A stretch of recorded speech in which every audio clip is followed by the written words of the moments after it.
I think it's the first one of the year. Friend, I said, you gotta stand there because well, then other people were like, oh, your office was there, how come you weren't there? And I was like, I'm not my store.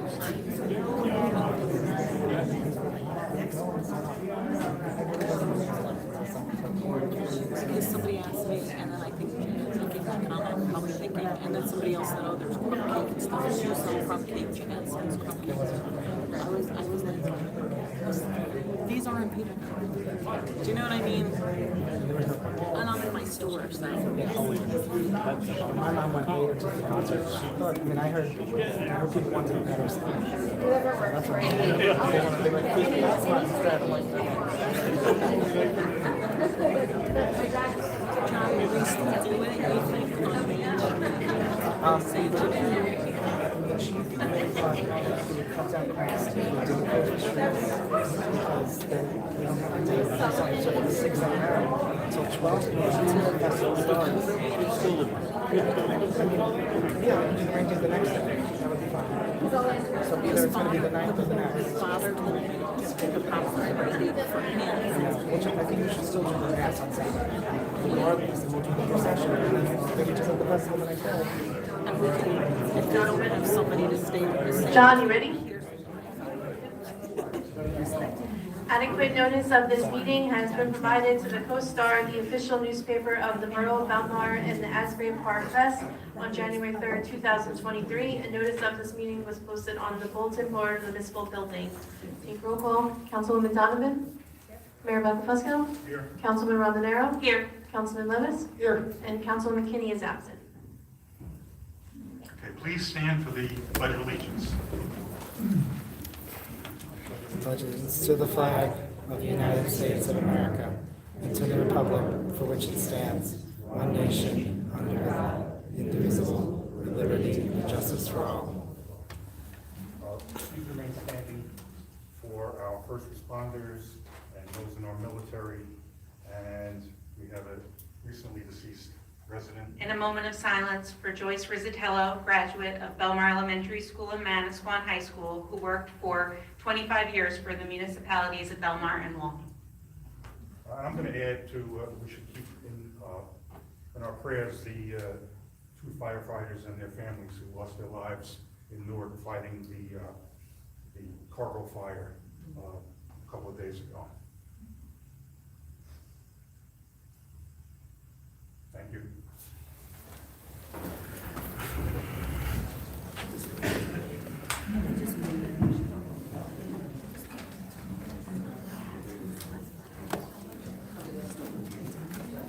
Okay, we have a special event right now.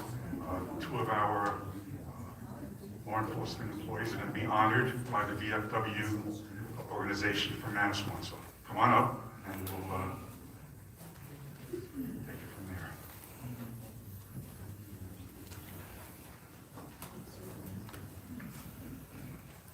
Mayor and Council, it's an honor for Manasquan, you.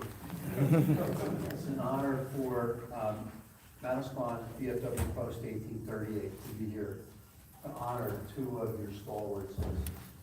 And I'm joined here by Colonel Retired Jim Bagley. Our Citizenship Awards are annually conducted every May. And we do Scouts, first responders, EMS, students, patriotism awards. It's an annual event and makes us very proud about what we do. So I am happy to be here on behalf of Manasquan Post 1838. For those of you that don't know Manasquan Post 1838, we service Belmar, Manasquan, Riel, Seagirt, Spring Lake. So it's a small area, but we have the opportunity to recognize citizenship in so many ways that it's an honor to be here. So our first awardee is the Dispatcher of the Year, which is an annual event. And this year's Dispatcher of the Year is Dawn Coppola. If I can say a few words about Dawn. She joined the Belmar Fire Department in 2008. Huh? Police Department. Fire, how does it do that? In 2008, I get that right. Yes.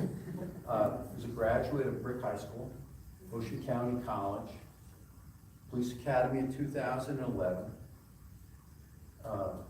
born and raised in Brick.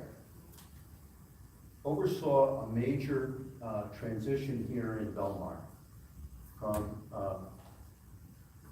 what was to the renovation of the operations office. The whole department changeover. You were the first dispatcher appointed to the supervisory role in 2009. You love cats, you love marathons, and you love your two nieces. You were nominated by John Clayton and Lieutenant Greg Desserich. Did I get that right? So Jim Bagley is going to present this to you, and maybe somebody will take a picture.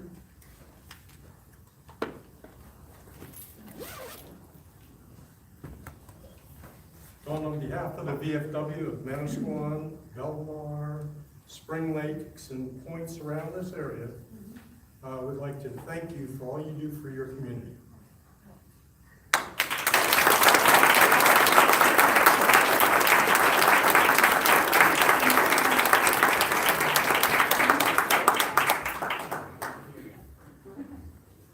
So another one of our categories every year is the Officer of the Year. And this year, our Officer of the Year is Detective Sergeant John J. Mahon, in his 17th year of distinguished career as a police officer. Originally from Uniontown, graduate of Manasquan High School, John knew at a young age he wanted to follow in his father's footsteps, who was also a police officer for the Eatontown Police Department. He's got degrees from Ocean County College, Monmouth County Police Department in 2006. Began his career in Manasquan, served for 7 years, transferred to Belmar, has moved up the ranks to his current position as Detective Sergeant. He's dedicated himself to continuous learning and improving his skills as a police officer. He has successfully completed Top Gun narcotics investigations as a member of Class of 47, as well as interrogation classes and a certified field training officer.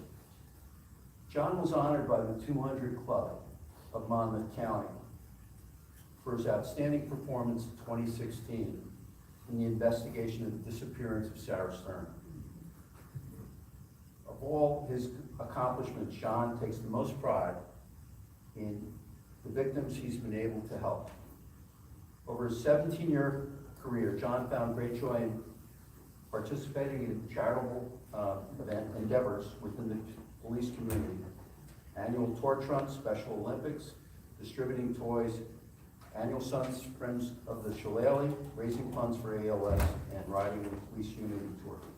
When he's not on the job, John enjoys boating, traveling, being an uncle to his many nieces and nephews, and spending time with his lovely wife and their dog, Betty.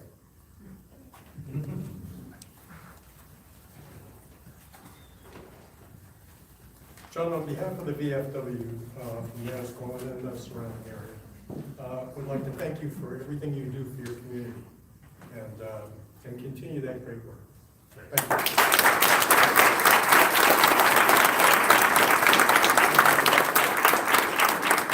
Maybe we can get a picture of the two awardees and the flower pots. You guys are looking fun down here.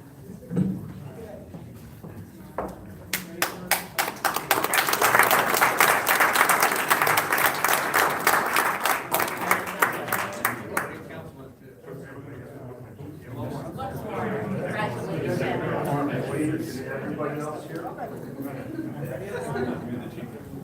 Yes, come on. Is she here? Come on, don't be shy. Ready, everyone? 1, 2, 3. All right, awesome. Thank you.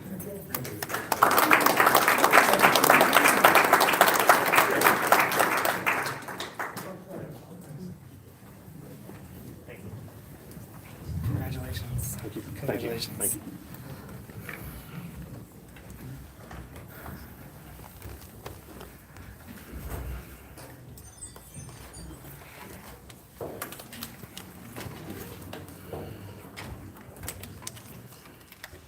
Moving on, we will begin our workshop discussion. I'd like to start off with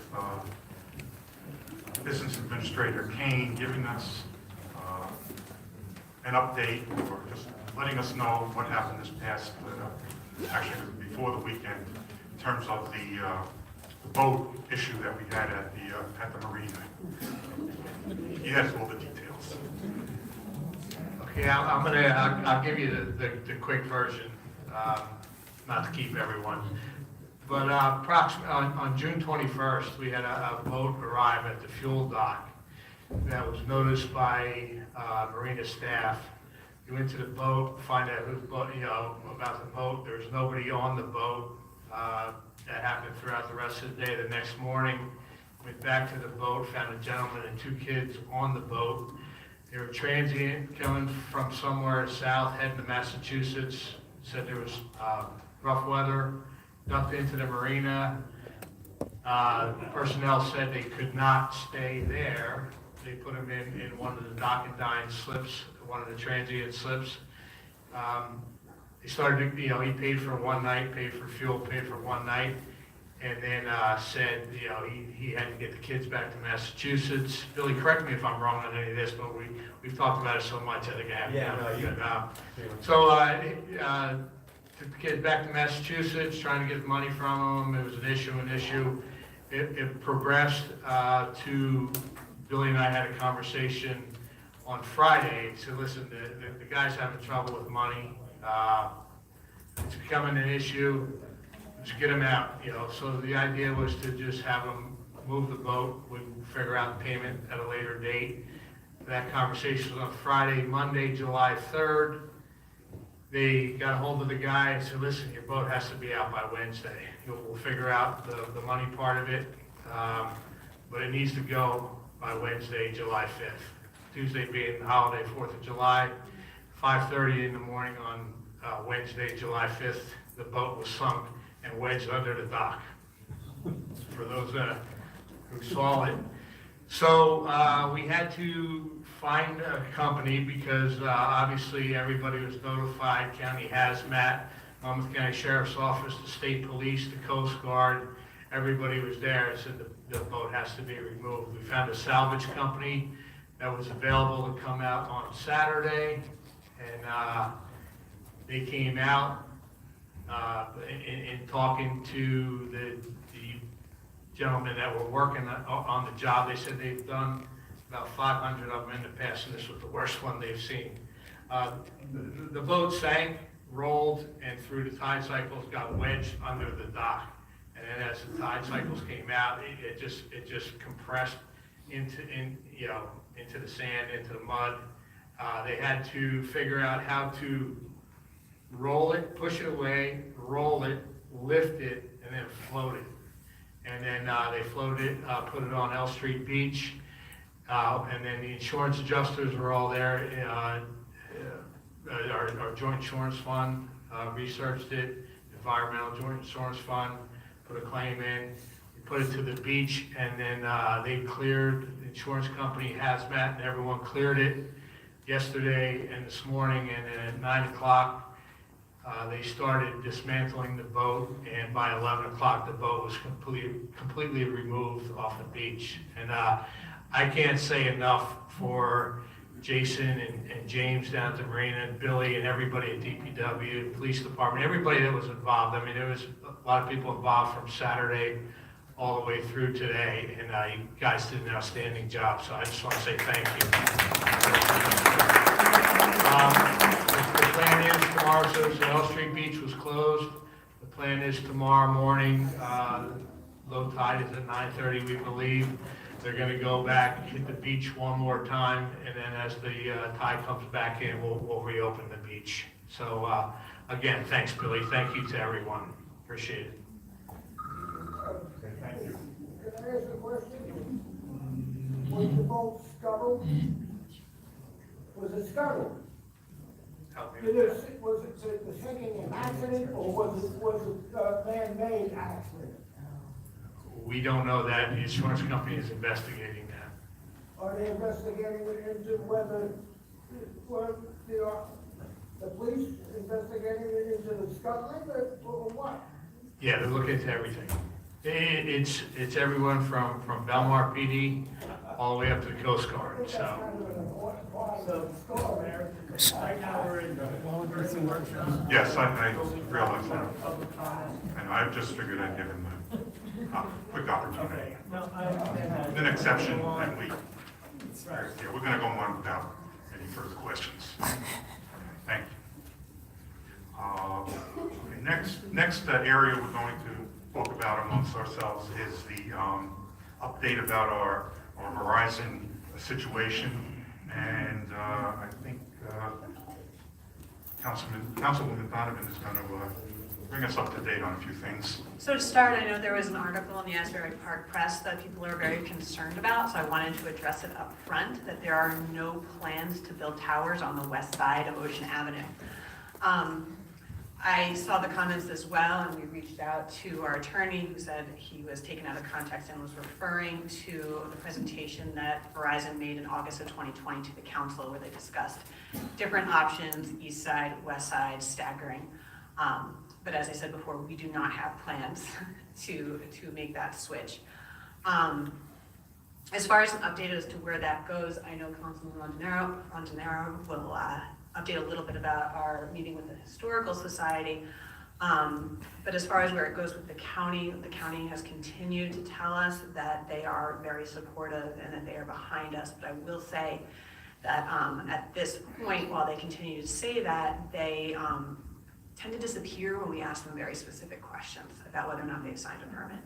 So we will continue to pursue that. We are hoping to engage them in a meeting here in person, and as soon as that happens, we will let people know.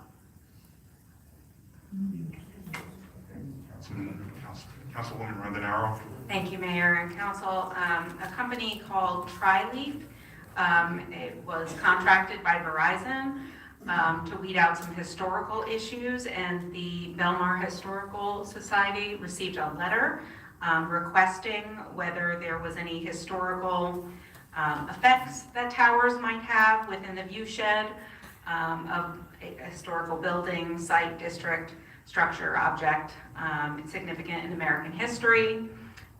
There were 7 sites, including one site by the railroad station that they had plotted and asked about. When I called to find out more information, I was told this was not just the 7, it was the beginning of the 7. So this company is researching the historical parts of our boardwalk, and Councilwoman Donovan and I met with the members of the Belmar Historical Society regarding this request for historical information, and they will reply with a letter using our historic features near the beach. However, this letter is open for public comment too. So if you would like to contact Tri-Leaf, as I have with my concerns, with any thing you can think of history-wise that might interrupt our culture or our history or our site of view of our historic beach, you may contact Assistant Project Manager Kayla Lauer to add to your concerns. As I have added that I think it will destroy the overall historic nature of our boardwalk area, including memorial benches. Kayla Lauer can be reached at 410-853-7128, or you can email her at k.lauer@trileaf.com. And I encourage anyone who has concerns to go and make those concerns public, as that goes on record for them. Will it stop it? I don't know, but I would rather have them hear from us than to not. And that letter will be on our website tomorrow morning, so that if you need that information again, that you can just look on our website and find it. Thank you.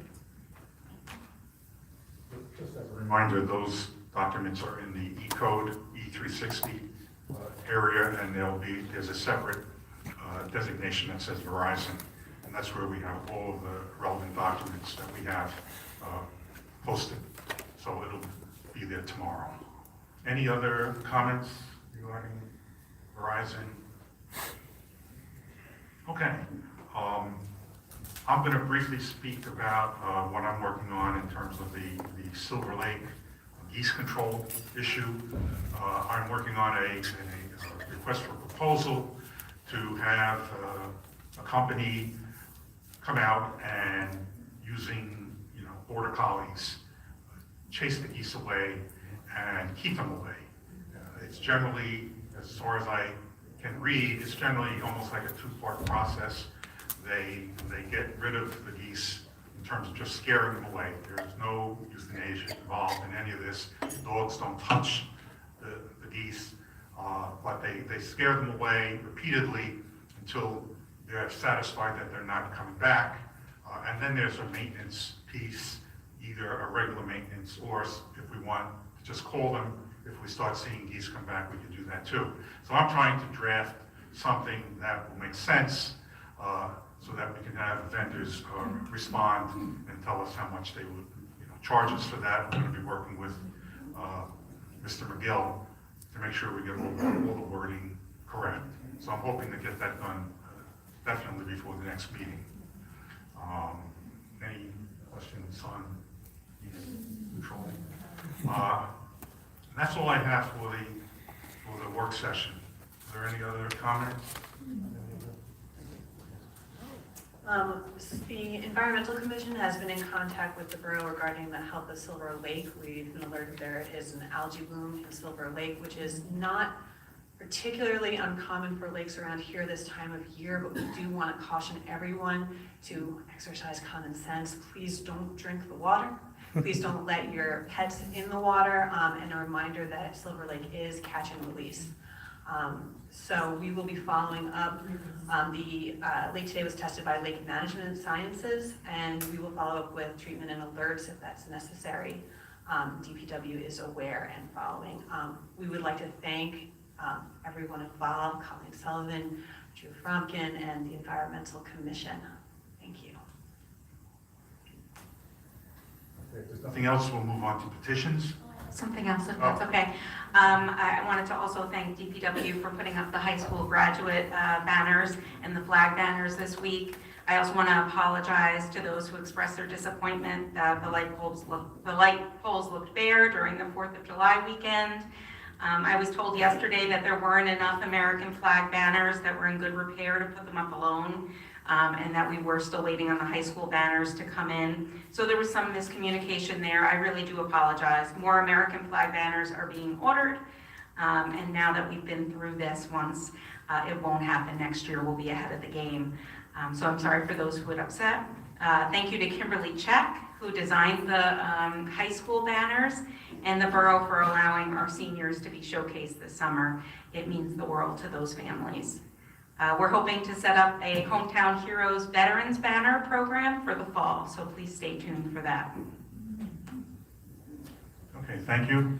Anything else for workshop? We have a few announcements. I also first want to start with a thank you to borough staff for the 4th of July fireworks. They were wonderful. We also have movies on the beach. They've started. Tomorrow, Wednesday, we will be showing Aladdin, which I refuse to read the joke out loud that was written here, but it involved a whole new world and a magic carpet ride. Thank you to ShopRite, which will be handing out complimentary hot dogs, hamburgers, and tacos. That will start at 6 p.m., but the movie will not start until dusk, which will be much later, more around closer to 9 o'clock. Also tomorrow, I am very excited to attend the 36th annual Sandcastle Contest. Registration will start at 8 a.m. and judging at noon, and the castles will be there until the tide takes them away. We also have the Friday night concert series, which will continue this Friday, but will also include a Friday night market. The Friday night market will be replace the farmers market to bring the vendors a built-in audience, and so a better opportunity for success. And I'd like to encourage everyone to come out and support our vendors and our wonderful musicians. That's it. I'll be sure. Okay, let's move on to petitions. I have not received any petitions. Okay, then we're going to approval of minutes. Can I have a motion to approve the minutes of the June 27th meeting? Motion? Councilwoman Donovan? Aye. Mayor Buckles?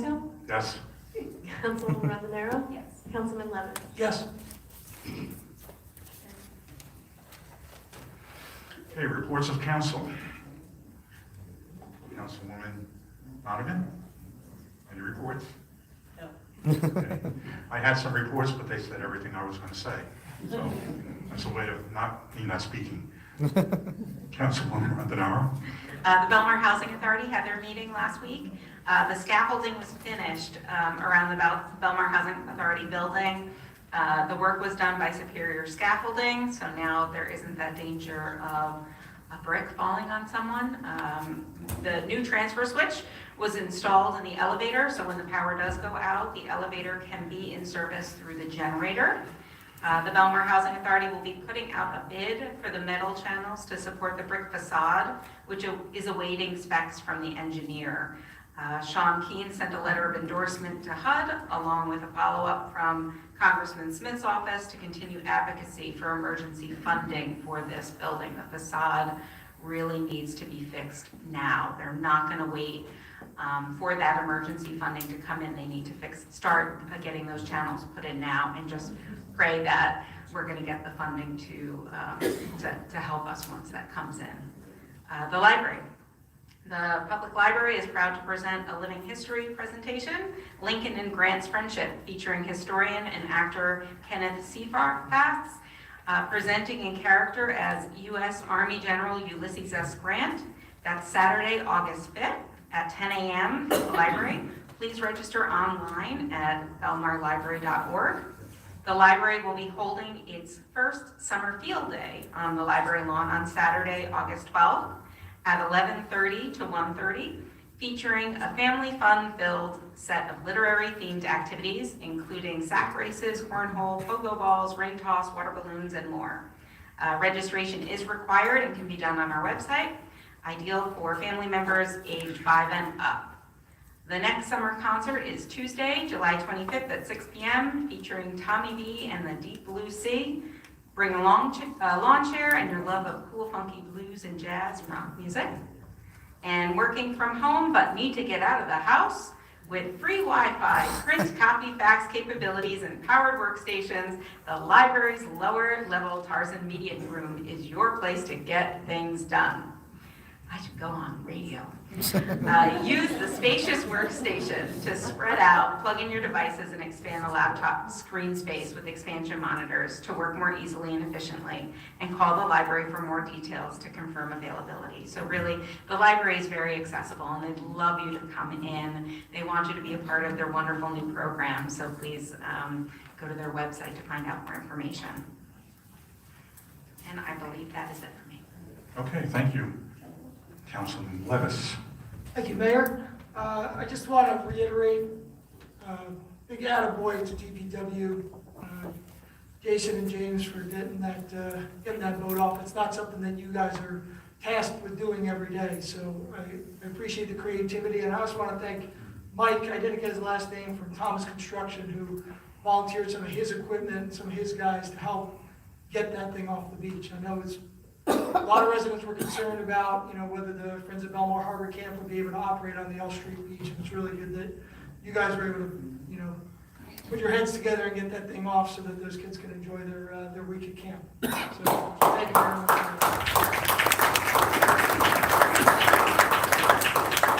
That's all I have. Thank you. Since the council was so great at doing all of their reports, I don't really have anything else to report. So let's move on to the public session on resolutions. If anyone would like to speak or about a resolution listed on the consent agenda, please step forward, state your name and address.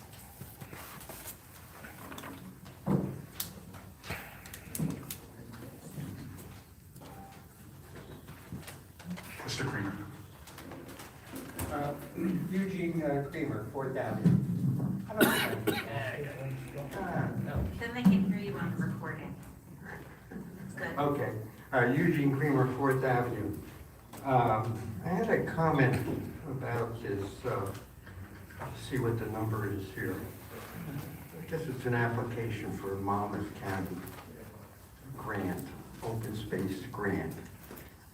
Yes, resolution number 2023-172.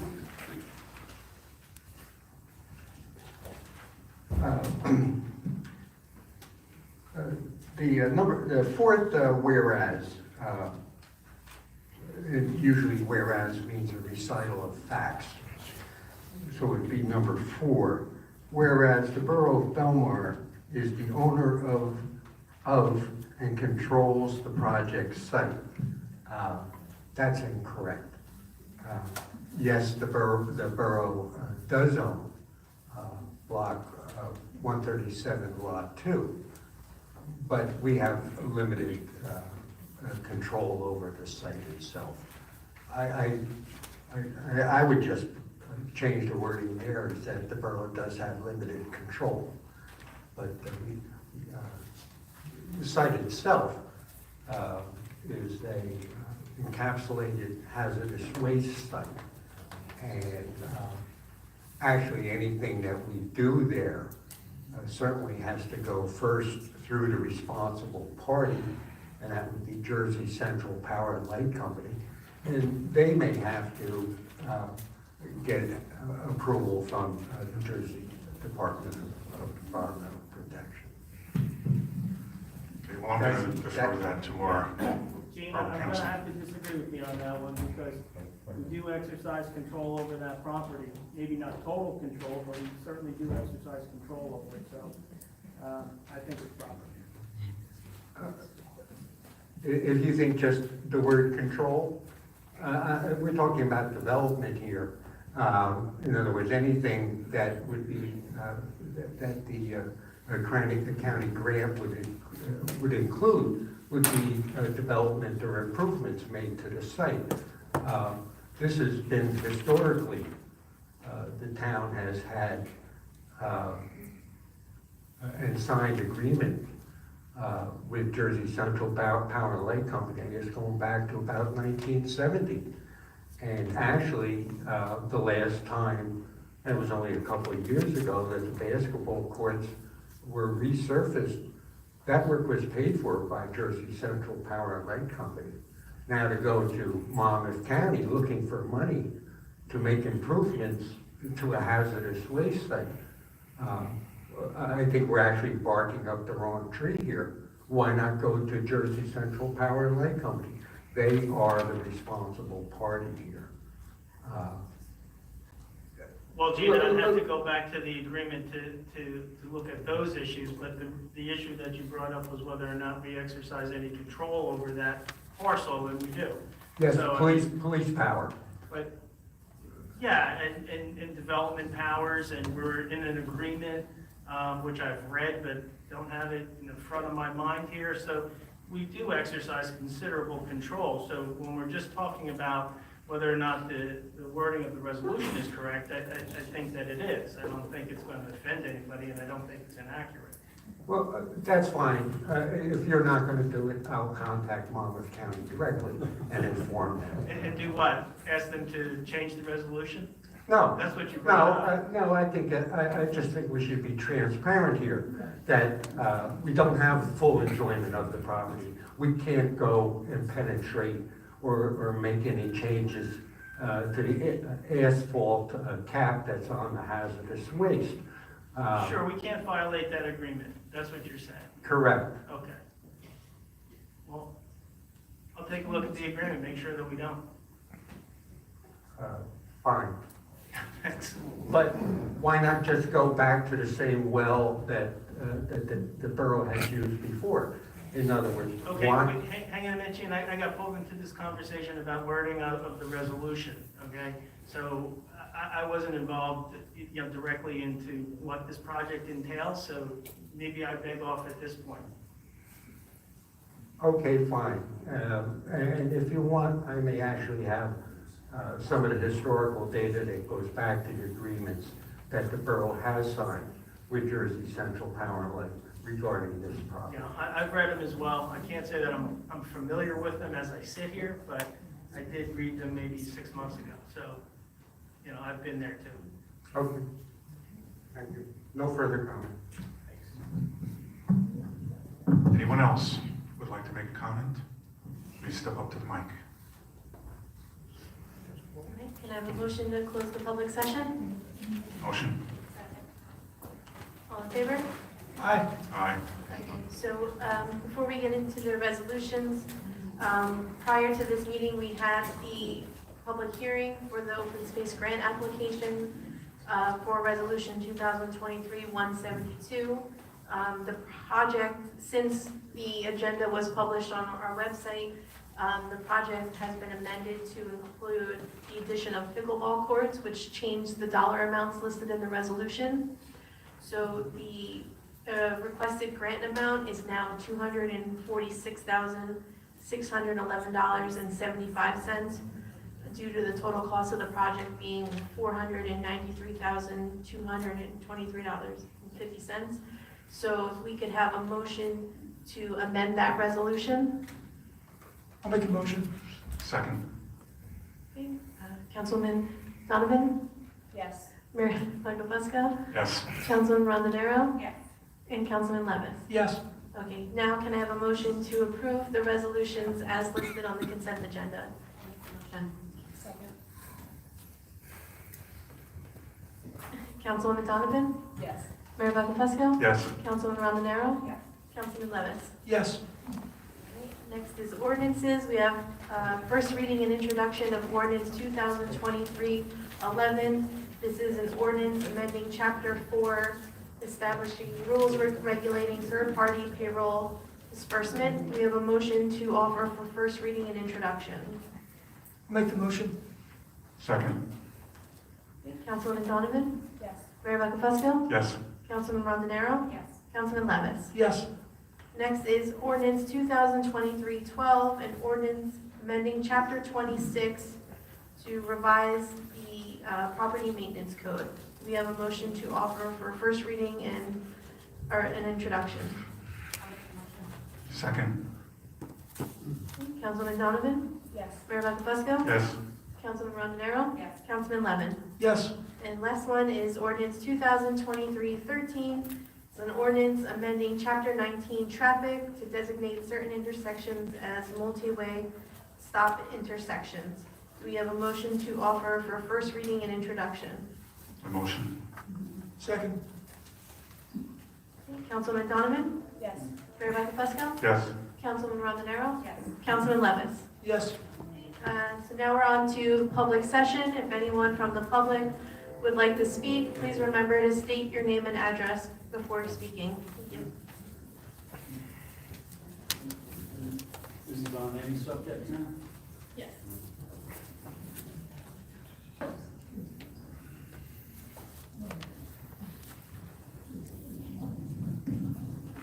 Can you help me with this? I want to break anything.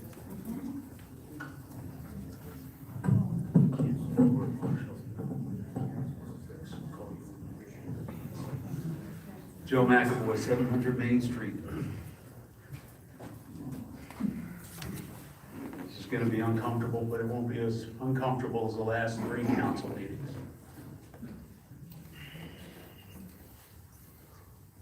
First, I want to just say, I want to address the Belmar Environmental Commission first.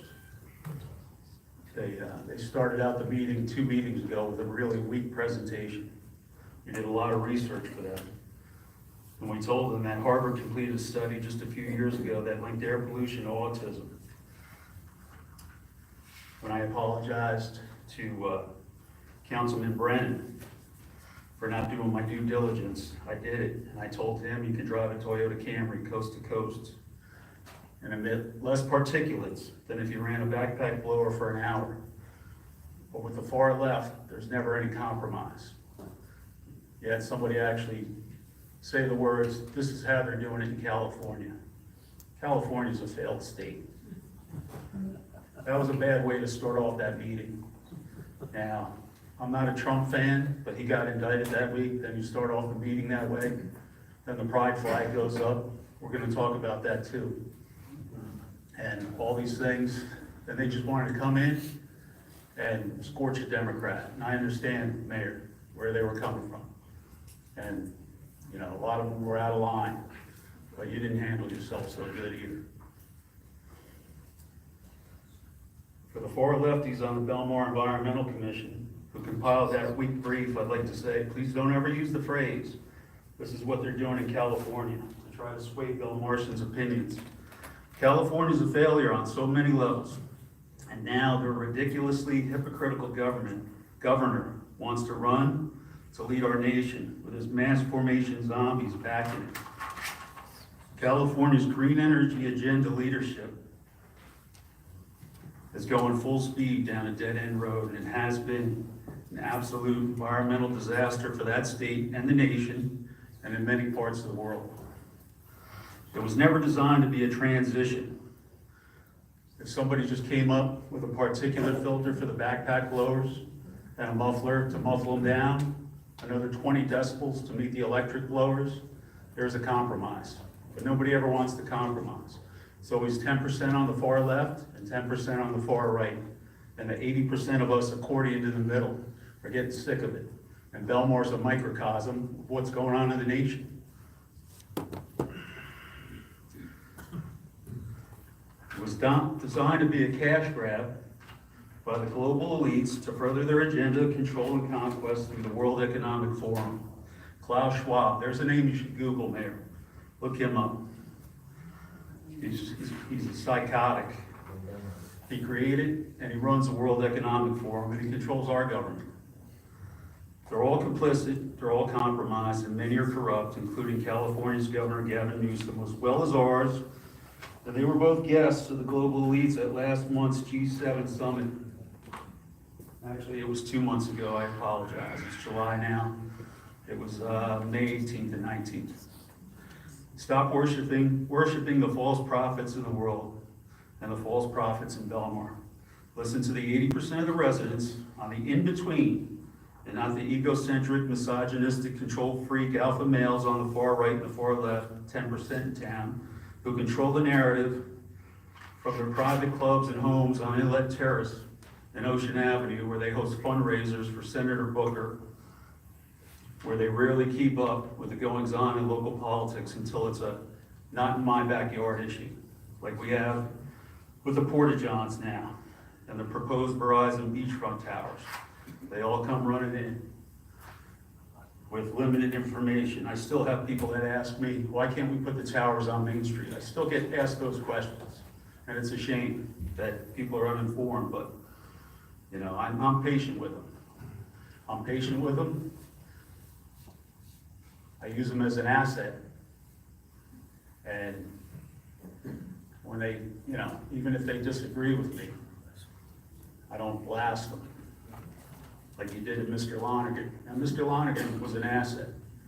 You know, any intelligence operative would have told you. That guy battled Verizon. Now, granted, he moved his tower from the wealthy part of Chatham, where you're from, to the rich part of Chatham. It wasn't really a victory, but you know what? He went up against them, and he came in here, and he offered his help, and he's a good guy.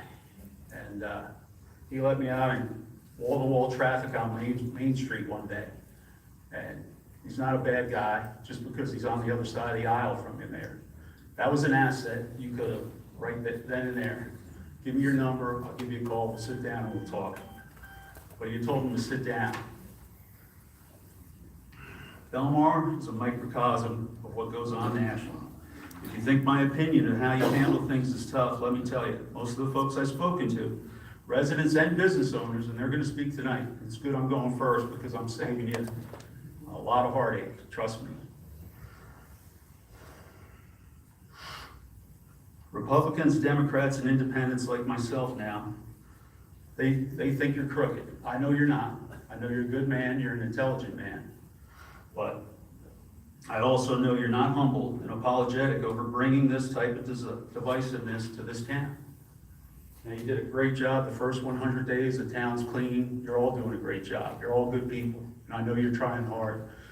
But this sense of entitlement, we're okay, we worked so hard, now let's just throw our paisans a bone, or throw our charity a bone, or throw our favorite, left wing, whatever it is, we're entitled now. And you got away from the meat and potatoes, and maybe the first 2 years, you could have focused on those things and then done other things.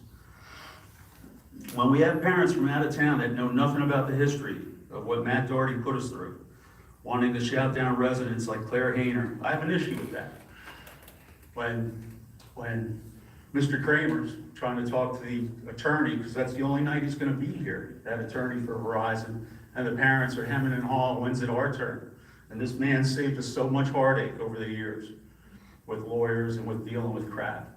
And for the parents to sit there, and I feel for those parents. I have an issue with that. All of a sudden, if we question fiscal responsibility on the part of this administration, we're against people in society with special needs. There's never any middle ground. Never any middle ground. The BLM movement started out as a good movement. It was based in truth. And then we found out 3 Marxists were in charge of it. They used that nonprofit to enrich themselves. And the message got lost, and now it's gone. Now, the middle ground on that would have been simple. Why are we teaching a whole nother generation of African Americans that the flag doesn't stand for them when King, and I went to Martin Luther King Elementary School, I'm speaking from my heart. I was the only white kid on the basketball court after school. I was never a victim of racism until I got in the Marine Corps. And there were African American gunnery sergeants discriminating against white Marines. And I blew the whistle on that. You know how I did it? I went to my dark green first sergeant, and I said, First Sergeant, we gotta sit down, there's something I need to tell you. He said, Mac, what's on your mind? I said, listen, I know you're an African American. I said, but I know we don't see color in the Marine Corps, but we got a problem over at the Training and Audio Visual Support Center. And that gunnery sergeant went to Alaska 2 weeks later. The sergeant wasn't able to re-enlist, and the corporal got kicked out of the Marine Corps. And he took care of the problem. And I had black role models growing up, coaches, parents. I've been through it. There's never any middle ground. King marched on Selma with the flags. They all had flags. If you believe Michelle Obama that the blacks built the White House, then you should believe that the flag stands for them as well. That message was lost. Councilman Levis is just swearing in. The right wingers were saying, why doesn't he need a Bible? He didn't know the Bible was right behind him. He swore into the U.S. military, he didn't need a Bible. I swore in 4 times. I got 4 DD-214s. Not once did I have to put my hand in a Bible or a Quran or anything, because they don't offer it to you. When you make a pledge to support and defend the Constitution. And when Marines make that pledge, it's for a lifetime. The Army and the Navy are branches of the service. The Coast Guard's a boat club, all right? They're a very necessary boat club, but they're a boat club. The Air Force is a corporation. The Marine Corps is a cult. And I'm not gonna stand here and listen to this crap anymore with the right and left and the rich and the homeless on the plaza. State Senator Vingo Powell said that you're swearing in. You're gonna make mistakes. Hopefully you'll have the chance to correct them before they mushroom. That's exactly what he said when he swore you in, and the Republicans were tearing you apart. Jim McCracken asked the question, why does Ryan D'Elia have 3 different fire titles? And you're familiar with fire. You were a firefighter for a lot of years, weren't you, sir? He had 3 different titles. He was maybe a fire inspector, commissioner, and they were awarded titles. And April had to remind him, well, he held those 3 titles for the 4 years you were on the council, Jim. You know, I mean, it's,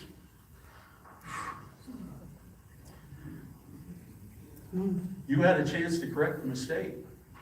2 weeks later, when the lifeguards came in, and they had a charity, a legitimate charity, they asked for the keys to the boat ramp, right? A free pass to the boat ramp. Councilman Levis told them. Sounds like a great idea, sounds like a great charity, but we'll have to talk it over with the business administrator and the borough attorney, and we'll get back to you. That should have been the same speech you gave Matt Doherty 2 weeks prior. That should have been the protocol. Now, maybe you screwed up, maybe you owed something to somebody, I don't know, but I'm gonna find out eventually. But I can tell you, he gave away that marina, 35-year lease on all the food concessions in that marina for 35 years. You can't even have a veteran with a hot dog cart selling bagels at 6 a.m. when those restaurants aren't open. You can't have a seafood fest with shuttles to McCleary Park. That's gone.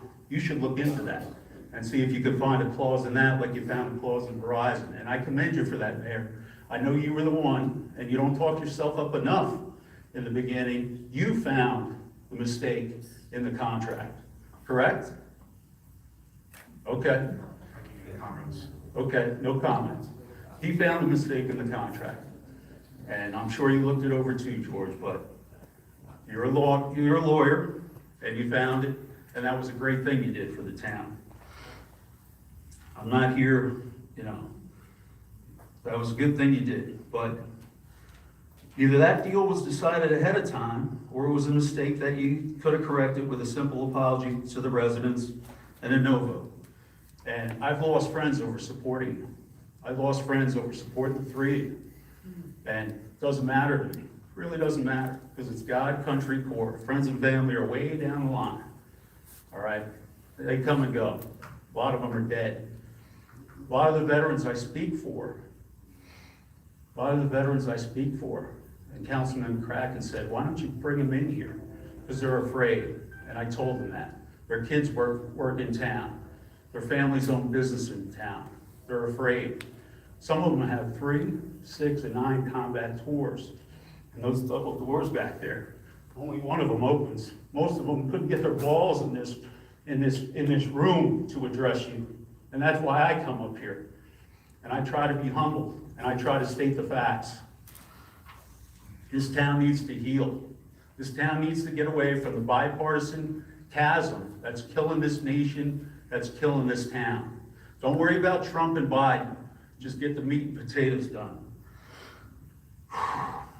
Dan Healy was a good lifeguard. Amazing. National champion rower.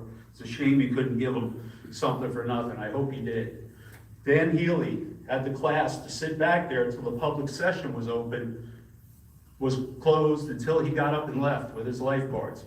Matt Doherty sat there with his entourage, and as soon as you gave him what he wanted for free, he got up and left. And an hour and 15 minutes later, after the council meeting, he was drinking beers at Anchor Tavern, getting his free tab from Bob Cooper of Chefs International, who grew up 2 blocks with him in Edison.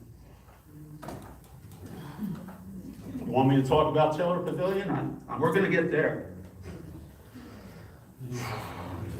Chefs International. No, we have time, because they're all gonna come up behind me. And if I get it done, you won't have to listen to That's it. the thing, Joe. So, No. When I come in here, I come to talk to the wizard, not the little man behind the curtain. everybody has to have a chance. See, like that kind of stuff, you know, you really have to calm down and stay away from it. Oh, I'm calm. This is the calmest you're gonna see I don't me. really see that, but. Yeah, well, I don't see it with you either. I don't see the professionalism. Judgment, justice, decisiveness, integrity, dedication, tact, initiative, endurance, bearing unselfishness, courage, knowledge, loyalty, and enthusiasm. What are they? Those are the 14 leadership traits. Honor's not on them, because honor's a lifetime of doing the right thing. Now sit there and do the right thing and listen, because I'll come back in 2 weeks and we'll do it all over again. Then I'll come back in the next 2 weeks. Thank you. I just want to say, my grandfather served in the Coast Guard in World War II. They're not a fucking boat club, sir. Okay, I wait a minute. didn't say they were. We have one conversation at a They're a time. very necessary boat club. One? Yeah, we're losing them. We're losing them. Joe, We're losing the Joe, right you wingers. started speaking at 7:11. I'm going to give you Oh, to 7:31. fair. That's 20 minutes. We have many people who want to speak. If you want to come up after Can I everyone come else up has after? spoken. Can I that'd come be up great. after and address Councilwoman Rhonda Norman? You can come up. I'll We sit need down to- now and I'll come up after. We need to let other people I'll let speak the at this fourth- point. the fourth come up here. Thank you. Oh, we offended a snowflake in the postcard. Oh, my God. Oh, my God. All right, so Martha Masalco, 102 North Boulevard. can we just keep our comments civil? Everybody has the right to participate and speak. And we have a 5-minute ordinance. We haven't been enforcing it, but we have the right to.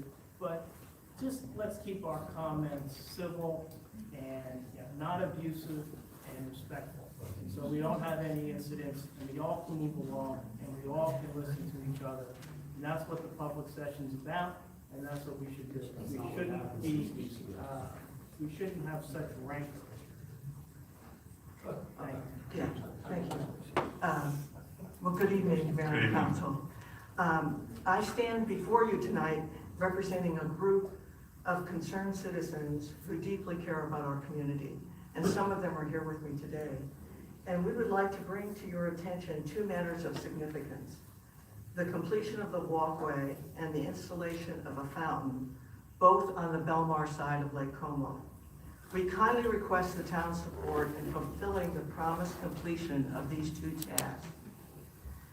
To begin with, we'd like to express our appreciation for receiving the $200,000 Monmouth County Open Grant. We believe it is important that the deadline for completion be met so the matching grant can be utilized.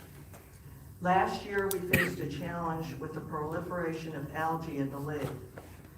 Fountains played a role in maintaining clean and fresh water by adding oxygen and reducing surface vegetation. Additionally, fountains contribute to the aesthetic appeal of the area, enhancing its beauty and ambiance. We are pleased to note that the necessary electrical work for installing the fountain has already been completed. With only the Belmar section of the walkway remaining unfinished, it is essential that our town take the initiative to complete this project. The walkway around the lake implemented by Spring Lake and Lake Como has been a great success, attracting numerous residents who enjoy its amenities. We believe it is important to fulfill our commitment to complete the project. In the past, priorities related to the south side of town have not always received attention. We hope that this will not be the case with these projects. In conclusion, we ask for your support in fulfilling these promises. Thank you for your attention and consideration. Thank you.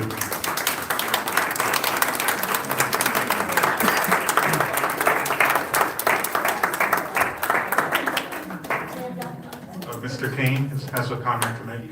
Yeah, just an update on that Lake Como path with the open space grant. I spoke to the engineer, Jerry Frieda from Avakian, this afternoon. There was some question about the order of the way this grant works. And so I have this where I said I'd have this last meeting. They're waiting, Avakian, we're waiting to receive the grant agreement from the county for signature and submission. Avakian is then going to design the project, prepare the bid specs. They're going to bid the project, receive the bids, do a bond ordinance for the cost of the project, award the contract, do the work, and then we submit the paperwork to the county for reimbursement via the grant. So what's happening right now, where we're at right now, is we're waiting to receive the agreement from Monmouth County. We've been awarded, waiting for the paperwork to sign. That paperwork starts the process. So, and I also talked to him, and Billy mentioned last meeting about that fountain. I spoke to Jerry about that. The grant itself is for the walkway, but we're going to, when we do the scope of work, we're going to talk about the fountain also. So we're just waiting. They're ready to go. They have everything ready to go. We're waiting on this paperwork. So like I said, I just talked to them right before the meeting started, so we're gonna try to make a call to the county to see where they're at. The way it works is they receive money from the federal government, it goes to the state and then to the counties. So we don't know if there's a hiccup in there somewhere, but we're gonna try to call the county and see where we're at. But it's ready to go. Project's ready to go. Okay, thank you. Can we start the clock on 5 minutes? There are other people who want to speak. Come on, Mayor, you told me I could come back up. It's, Are you lying to me? I said at the end of the meeting, please. On the end, you let me finish. You could stay all night if you want. I'll be here. Hi. Hi, Jane Kreca, River Avenue, Belmar. I'd like to ask first, I assume that you're aware of the rash of burglaries that have been occurring, specifically around the Inlet Terrace area, 4 of which within the last 6 months. The last one most recently 2 weeks ago. And these burglaries are nothing to sneeze at. They're serious burglaries where the houses were broken into. In each case, there was a safe that they brought equipment in. They took the doors off the safes. They took jewelry, money, silverware. It was really very, very disturbing.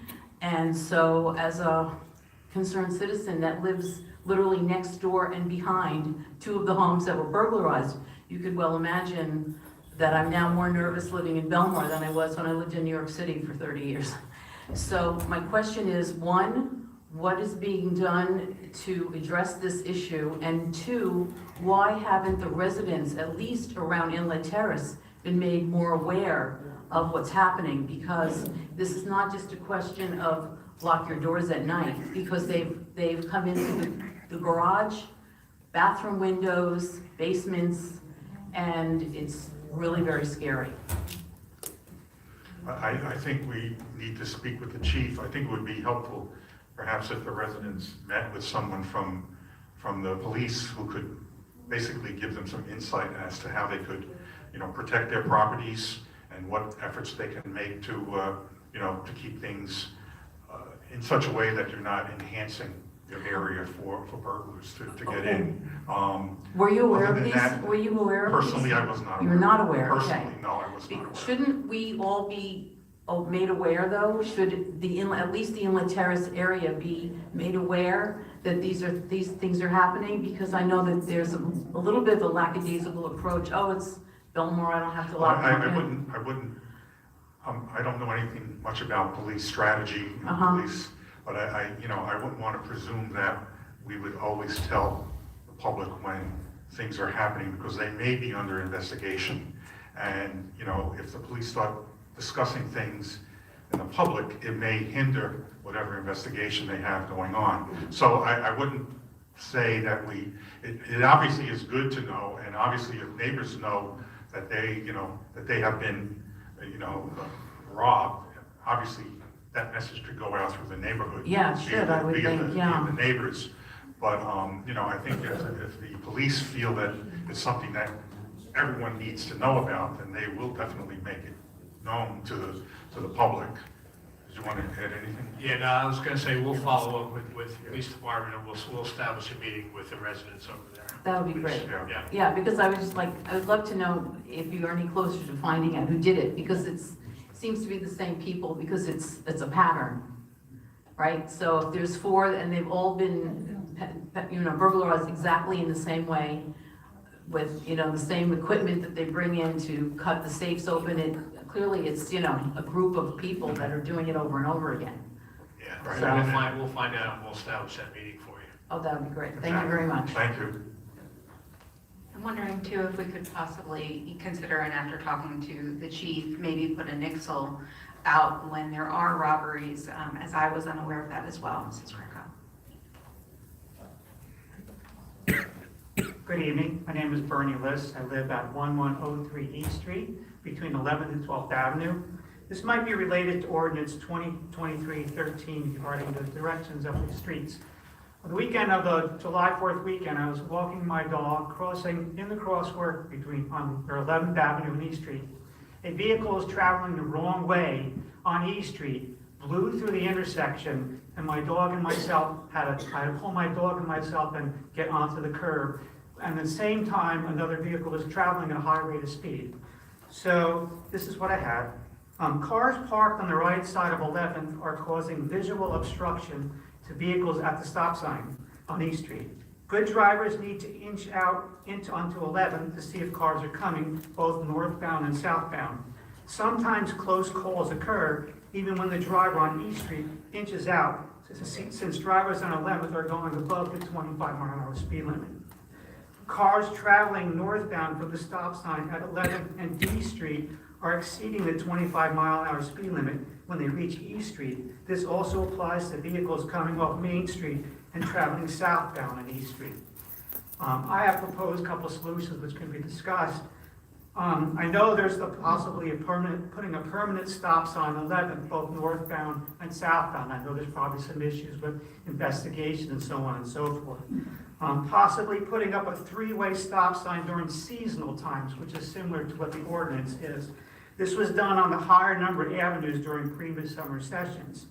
Or possibly paint the word slow or slow 25 miles an hour on both sides of 11th near East Street. This was done on 12th Street when it was resurfaced.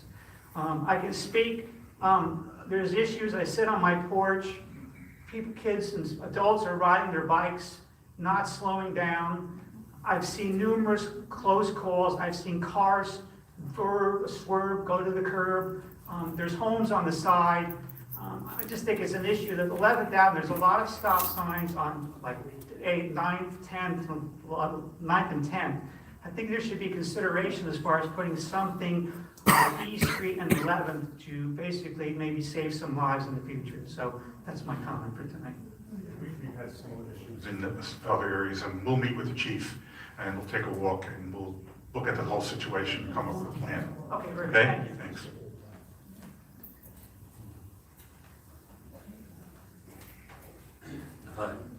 Jim DiOrio, 217 8th Avenue. I know the Environmental Commission spent a lot of time on the gas-powered leaf blowers, but I feel there are a number of ordinances in town relating to the environment and noise that are not enforced. 8th Avenue is one of the main thoroughfares from Route 35 to the beach. Cars, trucks, motorcycles, and the other night, 20 trikes, the three-wheeled motorcycles, came down, blowing through stop signs, playing music, and I don't know if anyone enforces the existing noise ordinance. When I first came down to Belmar 50 years ago, I used to see the sign on 16th Avenue just before Route 71 that said, "Welcome to Belmar. We don't tolerate loud music, loud mufflers, $500 fine." I just wonder how many $500 fines have been given out. This noise goes from 6:30 in the morning. There's somebody riding a motorcycle, revving his engine every morning at 6:30. I don't need an alarm clock anymore. And it goes on till midnight, okay? And that's just one thing that I think we can do a better job of enforcing. Stop you there. You Yeah. have a person who, and I would like to know the address, if you could tell us offline, who runs their motorcycle from the morning till night? Is that what you just said? No, I'm saying the noise goes from 6:30. I thought it was from that one individual. Well, that one individual, I was gonna 6:30 in the morning, if you want to be on 8th I Avenue. was going to You'll say, hear just it. let me know who it is, and we'll Yeah. address that situation. Yeah, the other ordinance that's not being enforced, contractors supposed to use power tools, 8 in the morning till 6 at night. We have to call constantly if you're near a job site. The contractors ignore it till we call the police. From what I'm told, there's no 3 strikes, you're out for contractors as far as noise goes. We do it for Animal House. Maybe that needs to be modified so that if a contractor gets 3 complaints, 7:30 in the morning, that doesn't work, all right? And last, we talk about the environment. A lot of construction in town, a lot of old houses taken down. Those old houses contain asbestos, lead paint, right? We have ordinances on demolition of homes. They're supposed to be sprayed down, the material is supposed to be handled a certain way. I can tell you, it has not been done. I've complained in person to the town, all right?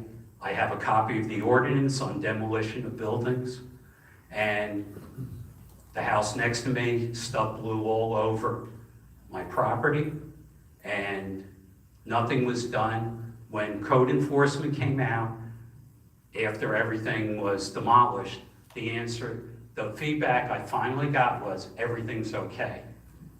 But that's not what the ordinance says. So I think if we care about the environment, we care about noise, let's enforce what we have on the books before we put another ordinance on that will probably not be enforced because the existing ones aren't enforced. That's all I have to say. Thank you. I agree. I was just going to address it to Mr. McGill, though. That ordinance we do need to look at because there was I remember looking at that, and there's definitely rules in terms of the demolition of property, but I think that the real problem comes in when there's a partial, it's not really a demolition, but a partial takedown, and it's unclear whether those provisions that apply to the demolition also apply to the partial. So I think, we'll take a look at that and see if we can tweak that so that it becomes clear that, even if you're just taking down a wall or two walls, we still have the same issues in terms of dust and dirt and debris. So we'll take a look at that. Okay, next. Hi, Mayor and Council. We need to have your name, I'm sorry. I'm sorry, I'm Colleen Sullivan-Palis, and I live on Inlet Terrace. And I'm speaking in behalf of the recently controversial Environmental Commission. So I would like to bring your attention to the potential environmental impacts of the construction and operation of 5G towers in Belmar. We strongly recommend that an environmental impact study be completed before this project moves forward. I would like to reference my letter to the editor that was published on May 25th in the CoStar. In this letter, I referenced 3 endangered species of birds that are known to nest in Belmar and are protected by both the federal government and the state of New Jersey. Sea beach amaranth is also an endangered species protected by federal and state laws. This coastal plant plays a vital role in stabilizing shoreline areas, acting as a natural buffer against erosion and storm surges. Along our boardwalk, you will find what might seem like random fencing. This fencing is there so sea beach amaranth and the birds, these endangered species, have an opportunity to nest there or grow there. It is the Environmental Commission's grave concern that any construction and operation of 5G towers would cause harm to these endangered species and lead to the loss of important ecosystems and biodiversity. Furthermore, we ask that the borough refuse to allow any lighting to be considered for any additional structures on the beachfront. The negative effects of light pollution on migrating birds, nocturnal wildlife, and quality of life are well documented. In summary, the Environmental Commission is concerned about negative environmental impacts from this project, and we feel it is our responsibility to do our due diligence and ask for the borough to hire an environmental consulting firm to investigate this thoroughly. May I ask if anyone has any questions as it pertains to this? Can you do the same thing? I just wanted to thank you for letting me know in advance that you were going to speak on this issue, because I do recall, and I can give you a copy of this, the Verizon people back in April of 2021 did file a document with the Department of Environmental Protection outlining the 20 sites where they were going to put the poles, and then basically they were saying or asking, what what permits do we need in order to do this? And I have a copy for you, so, but in one of the, they don't need a waterfront development permit, they don't need a coastal wetlands permit, but they do need a CAFRA permit. And as far as I know, they haven't gotten that yet, because they just asked us in, not too many months ago to fill out an owner's form.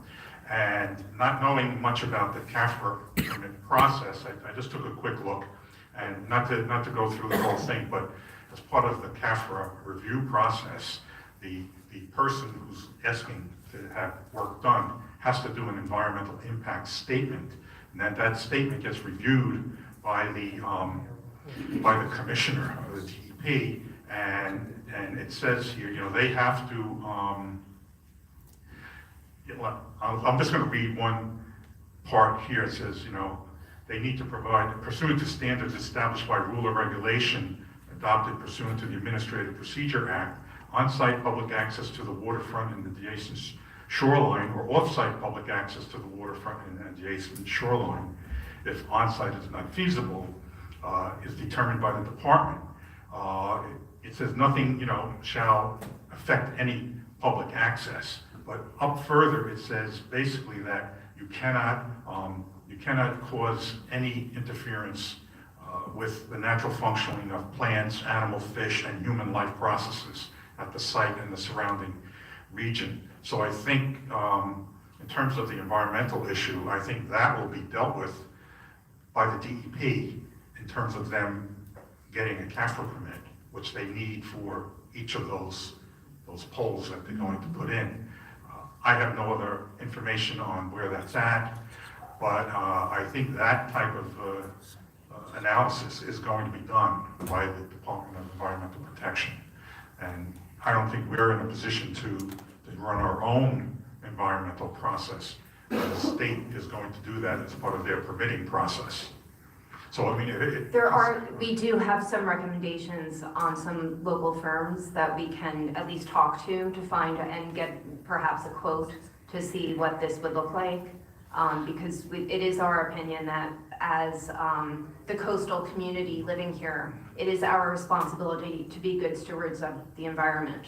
And I think that we would run into conflict where, hypothetically, if the people at CAFRA and the DEP say there is no reason to stop the poles going up, and we have somebody who does, then the issue becomes what happens next. And I'm assuming that they have years and years of experience in dealing with the coastal environmental situation all along New Jersey. So what I'm saying is I would rather wait and see what DEP says in terms of the CAFRA permit, and then make a decision after that, because they may essentially be doing the work for us. so, for example, Well, go ahead. If I could, I had this conversation with Peter Rupo. I Mhm. brought this up because I think Councilman Donovan brought it up a couple weeks ago. And I'll have that conversation with him again, specifically as to getting our own study. They do need a CAFRA permit, and that's a process that they'll go through. The question is, can we add on top of that? I think his position was at that time, no. We didn't exchange any specifics or anything of that nature. His ordinance, it was at the time when he was preparing his ordinance, and it wasn't in his ordinance. And I asked him why, and he said because that ordinance was to not be defective. That's why he wrote it. So he said if you add more things other than what's permitted federally, then you run afoul of having to enforce things that ultimately aren't enforceable. So that's not directly answering your question. it is kind of, so my question right now is, and I'm not going to take everybody's time here belaboring this, but is it possible that we can talk more about this later? Yeah, that's on? where I was getting to, because I don't have a great answer on that. That's my understanding, but I will talk to Peter again, and I can loop you in if you'd like to, and Thank you. You can get in touch with me or Kevin, and he'll get in touch with me and, Thank you. I'm meeting with the Historical Society on Thursday, and we're going to go over this, and I'm going to be providing this information to Kayla Lauer. Thank you for your time. Thank you. And Mayor, I would be interested in also getting an opinion on the environmental consulting firm. It seems, from what I've heard, Verizon and the companies don't seem to care much about the human effect, but for some reason, birds are still on the table. Okay, thank you.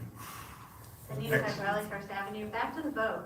I didn't know there were children involved, and I don't know if you can answer me this, but is social services involved? We have a man who had children who doesn't have enough money to pay for his boat, and his boat falls apart, and he may have sank it himself.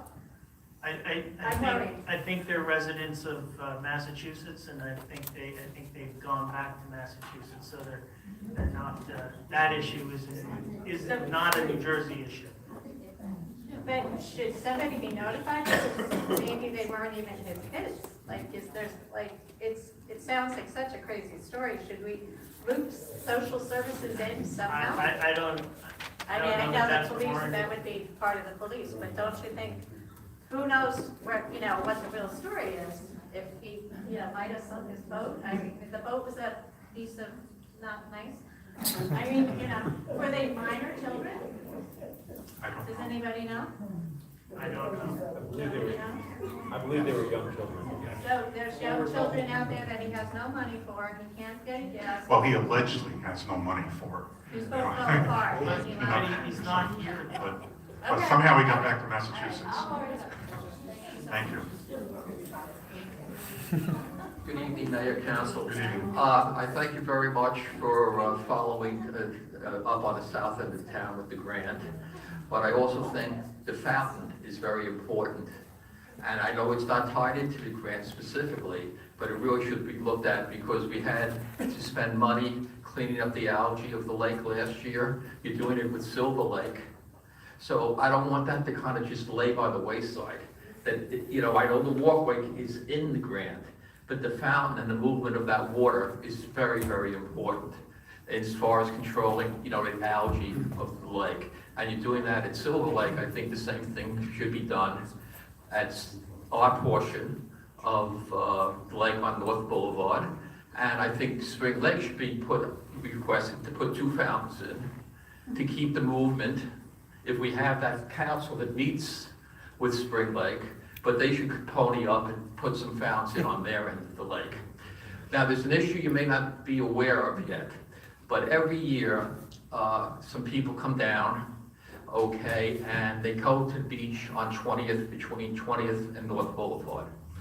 Now, they come and they put 4 volleyball courts, massive volleyball courts. Now, I want to be understood that, do we require permits to put in, it's almost like a permit, it's wood, and it takes up a large portion of the beach, which is not very, it's not very large. It's not like going down the 5th. So I just was wondering if permits, did you need permits? Do those courts stay there? No, they don't stay there. They come, they bring them for the weekend. It's a group that comes every year. And this year, we've gone from, the last administration shut them down. After the first night, they put them up. But this year, they were up for the whole entire weekend. And there's just not enough room, and it's really uncomfortable. It's a family's ties, it's a family area beach. You all know it. I don't have to tell you about it. But I think that should be looked into because it sets a bad precedence. If they can do it, if one group can do it, then you're gonna have a problem. So I just would like you to be a little proactive on that. I think Could you we just need to state your look name at- and address too? Oh, I'm sorry, Rich Seidel, 2010 Surf Avenue, and we're part of that large contingent over here. Okay, thank you so much. We need to look at the ordinance on that and see if if it would be considered a permanent structure, right? Yeah, because we don't want those things staying. You're actually supposed to bring in a temporary basketball court on 4th of July, which I don't know how you dribble. But, Good evening, Tony Almeida, 419 10th Ave. Just want to say, thankless job, and we appreciate all you do, regardless of the indifferences that sometimes occur. The reason I came up here this evening is because I'm highly concerned with, and I recognize the Department of Public Works is extremely busy, but the crosswalk situation specifically on our main thoroughfares, 8th Avenue, 10th Avenue, 16th Avenue. The crosswalks need to be addressed immediately and repainted. In a half hour on last Friday evening, there were 39 vehicles at the intersection of 10th and D that did not come to a complete stop at a stop sign. There were 3 vehicles that went straight through at 25 miles an hour. Part of that might be, there might be some sight visual impacts from not seeing a stop sign, but the main thoroughfares in the community should have 25-mile-an-hour signs on every single block. All the crosswalks on the main thoroughfares should be addressed and painted every year. And I agree, sometimes it will help. Anything that we can do. We'll look at that because it seems like we've had problems in different areas of town. Yeah, I recognize. We can look at the signage and see if we need to get maybe some additional signage. I think if they can't, Jared, I think that the crosswalks, you know, if you can't see the stop sign, you can see the crosswalk from a further distance, and at least then it'll be more caution. But, Right. you know, Okay, I think appreciate you guys that for works. Thank you. Absolutely.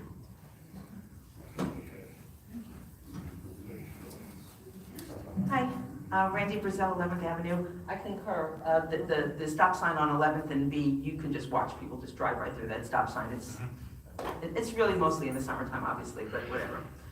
So my first question is actually for Linda Sharkus, who can't be here tonight. 2 council meetings ago, she had asked about the seafood festivals, the results of the seafood festival. You said give you 2 meetings. It's the second meeting. Can we know what happened with the seafood festival? Sure. I have an approximation. I can't give you the exact number, but I think after everything was all said and done, we made something in the order of between $55,000 and $60,000 That's really great. for the seafood It was festival. a nice weekend. It was. It was, yes. Kudos to John. He did a great Yep. job. It's really great.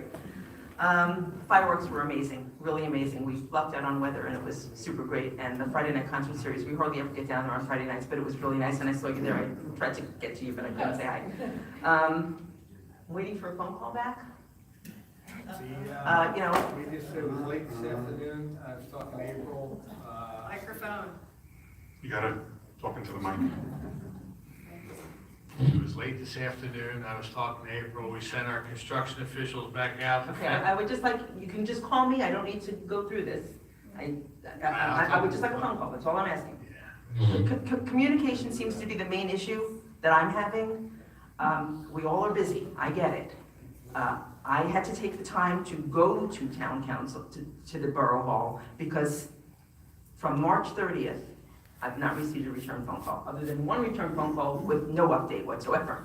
So all I'm asking for is communication. It takes the sting out of a lot, it just does. So I'd appreciate that. Thank you, I appreciate that.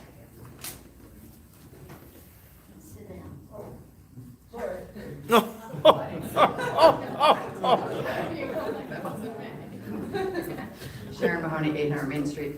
I'm going to follow up to Jim DiOrio's comments regarding the noise.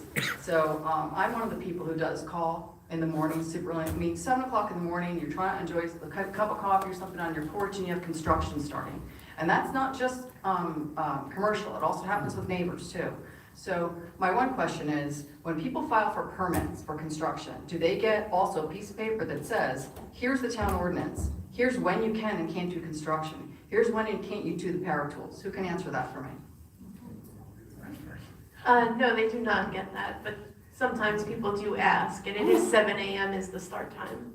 But for power tools, it's 8 o'clock. For power. For any construction, like, you know, light stuff, yeah, but power tools, consistent stuff, it's 8 o'clock. But why are they not getting this communication? Because the problem with the 9th Avenue and Main Street construction, constantly I was going over there because you might have one GC, but then you have new guys. Every single time they do something different. They're like, we didn't know.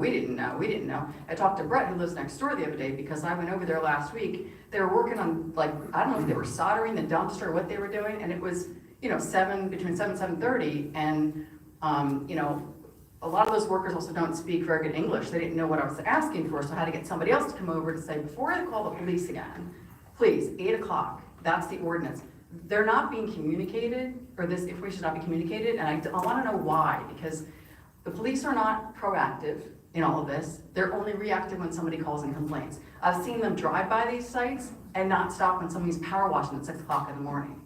So can we do something better to have this stuff where I don't have to call, where the police department actually, you know, they're driving down Main Street all the time, and you can hear it if you have the window open. You can, Bangor Tavern, they haven't done it in 2 weeks now, thank God, because last time I said, are there fines? Do they get fined for noise and ordinance, a violation? Because residents do, right? But there's nothing for businesses and construction. That needs to change. Because if somebody's fined, then they might not do it again, or might not do it a second or a third time. Is there a fine the first time there's a noise ordinance in town in an animal house? I don't know, I'm not familiar with that. So the animal house is only for summer rentals. The Okay. noise ordinance is its Right. own separate thing. But there are fines the first time for a noise ordinance, or no? I believe there are a couple Okay, different so- fine options. That should be in place for construction as well. Construction, any type of power tools. The power washing is the worst. I don't know how DJs gets away with doing it at 6 o'clock in the morning and why nobody's complaining so much about that one. But when I bike, the sun's coming up, it's 5:30, that guy's out there. Like, I don't understand why nobody who lives around there is not complaining about that. But it's 8 o'clock for that kind of stuff. So I'd like to see a more proactive approach from the town. And anybody who's listening to me say this, please call and complain if you hear it. Because, you know, the ordinances are in place for a reason, right? If you didn't want them to be enforced, then why are they on the books? So, I mean, anybody have any questions for me? No, thank you. Okay, thank you. No?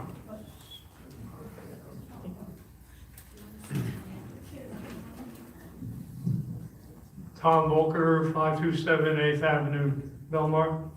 I'd like to put in a word for our surf camp in Belmar. I think it's a fantastic service to our town and community.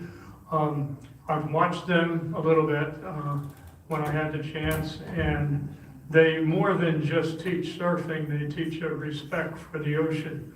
And it's unfortunate that a lot of our visitors don't know how to swim. And it's the ones that do know how to swim do not know how to respect the ocean. So if you haven't watched what this camp does, I'd appreciate it if you'd, take a chance and go over there and talk to Sean. I think you'd be very proud of the operation. Thank you. And that's summertime serve, right, Mr. Pardon? Walker? Summertime serve? Yes, thank you. I can attest to that, Tom. My daughter got wave of the week last week. They do a good operation. Oh. How you doing, Mark? Yeah. I'm glad it's not your boat, by the way. Me too. And did you have a question, or? No, I was just commenting that it is a good organization. Thank you. It's great to have on the beachfront. I said my daughter did it last week and Yes. she's hooked. So you know what's involved in the teaching, and it saves lives. It's got to be effective. Thank you. Hi, Kathy Snyder, 2000 Ocean Ave.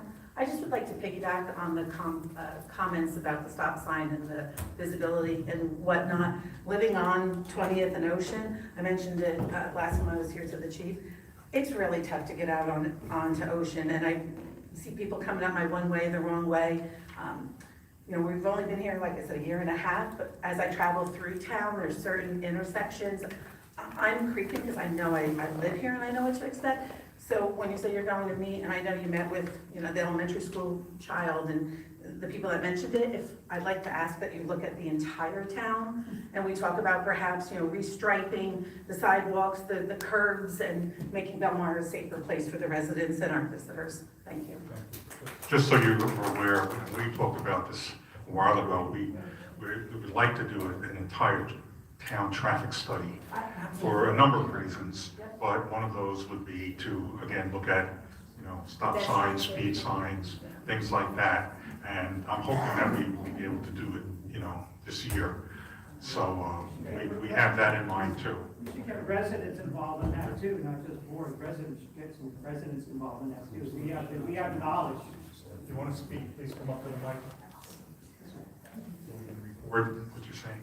Hi, Sarah Tantillo, 505 13th Ave. The gentleman behind me was suggesting that you get residents involved in the task force, and I would volunteer to be on that task force too. I would second or third the motion to get people to stop at stop signs. I see a lot of speeding through stop signs on 13th. I just want to raise a question that, you know, people, I think we should think about. I don't know that I have a solution, but I feel that we're kind of sitting ducks with regard to the ocean, not having an ocean wall. And I know probably nobody wants to look at an ocean wall when you're on the boardwalk and it looks really nice, but the ocean is already 77 degrees and we're still early in hurricane season. I feel like we ought to be doing something to protect ourselves better than we have so far. So I just want to put it out there. Just again, reminding people that we're stewards of the beach, but we have little control over it. So, you know, in terms of doing anything to stop the movement of sand even, that all gets controlled by the Department of Environmental Protection. So, you know, I don't know if you've read some of the stories back down in Wildwood. They're being sued for like millions of dollars because they put up a seawall, which the DEP didn't give them permission to do. So, I mean, it's definitely something that should be looked at, Yeah. but it would have to be looked at through the Department of Environmental Protection, so that Maybe we could ask we them. get there. So that That'd be- they have to sign off on it. That's anything fine. we do. We could ask them. Yep, Thank you. thanks.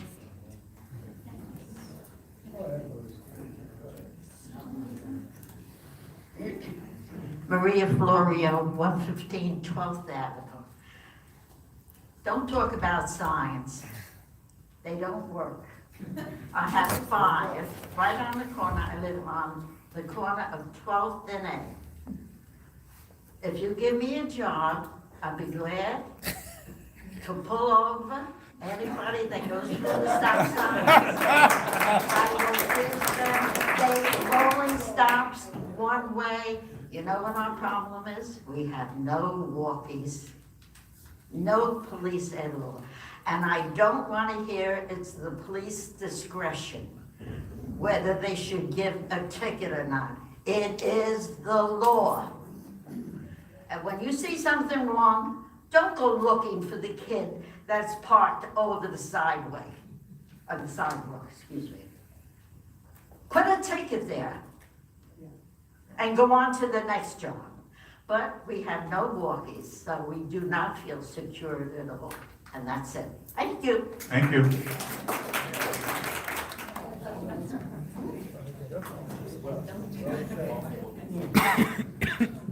Tom Dilberger, 1000 River Road. A few things here about the noise, the traffic, and everything. I have bad news. That ship has sailed. Due to new manner of living and everything that people indulge in, everything's a small suggestion. Stop. Well, maybe. Or maybe slow down. Or maybe get out halfway into the intersection and maybe stop there. Everything is up for question anymore. All anybody can do with the wheel of a car now is react to what you see. Driving is like a conversation. You're in a conversation with the other cars. He's signaling. Okay, he's good. That's good. He's signaling. However, then you run into the idea, is he going to do what that signal says? Which is another little bit here. As far as men working with power tools and everything, there's nothing much that can be done. You make all the phone calls known to mankind. There's very little, if anything, ever going to be done. You're dealing with an entire different situation anymore. All instincts and reflexes and everything is gone because of the new manner of living. These people seldom venturing out their door. This new thing of working at home, you'll get people that are in the house for a week and a half, 2 weeks. Somehow they get food and everything. Every so often they eat. I guess they eat. But this is a new concept that we've never seen before.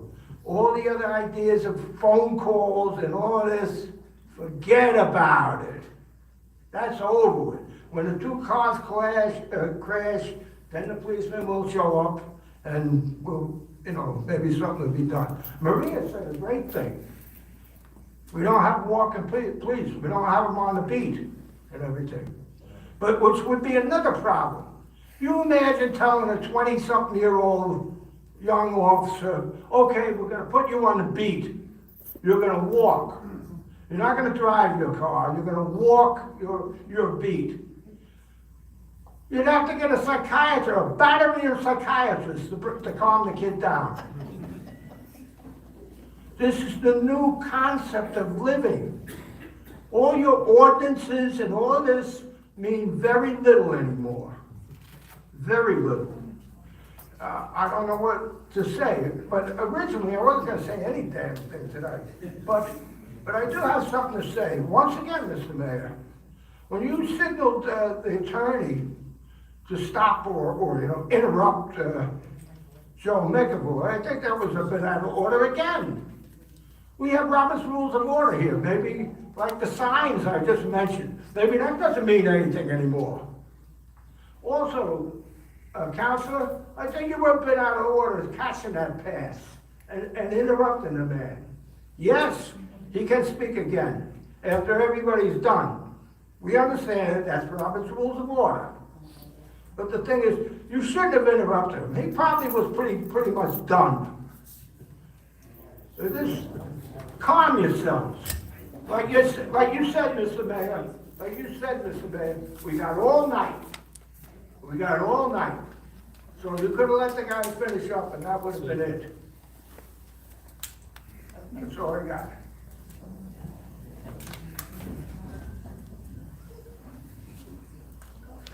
Good evening. Angela Pfeiffer, Fifth Avenue, Belmar. On a lighter note, I want to thank you very much on behalf of the pickleball community for including the grant for additional courts. There's so many of us that are playing and enjoying it, and by playing pickleball, we're staying off the streets, so we're not passing stop signs, and we're getting good exercise, so that's a lot of fun. I'd also like to acknowledge Barry Trudeau, the rec director, has been absolutely amazing in helping us with stuff and getting some things done. Thank you so much. Any idea on the timeline with the new courts, like or this is like the very beginning stages, putting in? I mean, this is the very beginning stages of it, so, it's not gonna be a Christmas present. No, we understand that, we understand that. The group's getting bigger and bigger, and it's bringing more people. It's been great, so I just want to thank everybody for that.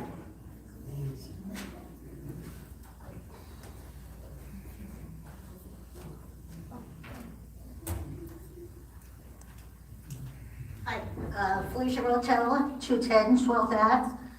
I was on the beach today till 6 o'clock, and what I see there is upsetting.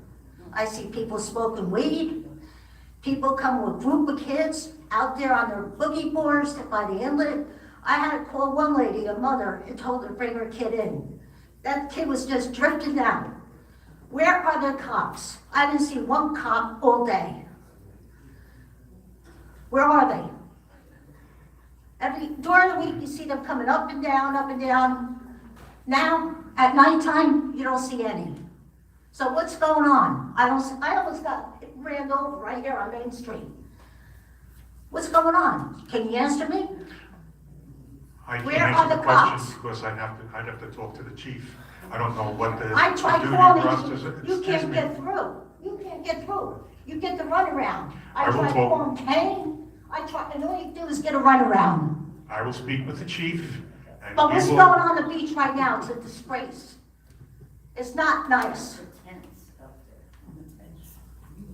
Is she still here? Is the woman Is she here? I'd like to talk to her. She has a meeting in Lake Como Of as course, well. they always have meetings, always.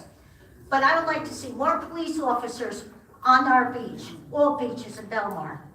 Because last year, I saw more supervision, more cops, more patrol. This year, I'm not seeing it. And it's One is- upsetting. And they're smoking weed right now. Go on the beach right now. You can't even sit there. Thank you. Thank you.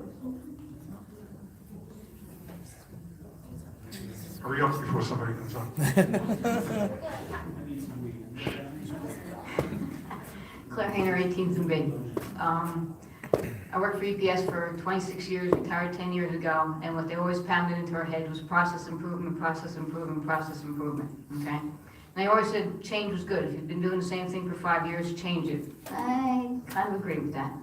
All right, one thing, I had sent you guys all an email. Angel had, Angel, that was my old boss. April had responded. At the last meeting, when Katrina couldn't find one article on, miscellaneous on the thing, and April said, no, it's in there, and, I said, I couldn't even find it, okay? April sent me an email, and she had sorted everything so that that would come up first, okay? That was great. But if it's possible to put a link in the agenda to the resolution, to the ordinance, to the extra this, to the extra that, that would be great. If that's possible, to put a link within the agenda, or to have a section that is everything pertaining to this particular meeting for this particular night, have it in one little box, and then move everything else to its final resting place, which I think is fantastic the way it's outlined right now. Okay, you have a section for Verizon, you got a section for the proposed ordinances, first reading, second reading, and everything else, so that's all good, okay? And on the same note, there's like a lot of talk about the grants, different grants and everything. Can we get a section for grants put in there? Where, here are the, did we get a grant writer too? I know we. Yes. We did, okay, so we got a grant writer. So what Well, grants? not only a grant writer, they actually search for grants, and they also advise us of the grants, and we select ones that are appropriate, Great. for a town like Belmar. Okay, so that when we have ones that are selected, they can be placed up here in this section. These are the grants that we're working on. Here's what, the status of them. They've been approved. We've spent the money, we received the money, and then we can. Yeah, I mean, we're getting reports from them now. We can just put it up on we get a monthly report. Yeah, and then this you'll way. see how much money we're getting in Yeah, because grants. I think we had a grant last year, whenever it was, for ADA improvements, that they're gonna do sidewalks or curbs down here Piano Plaza. And that was never done, but that money might still be sitting out there waiting to be spent, maybe on my curbs. Or whatever, okay, so just food for thought, all right? Yeah. Thank you. Thank you. One more thing? Oh, you passed it No, on. no. Once you move away from the mic, it's over. No, go ahead. Just kidding. I'll be happy to cover 18th and B. When Maria's sitting on 12th and A, I'll take 18th and B.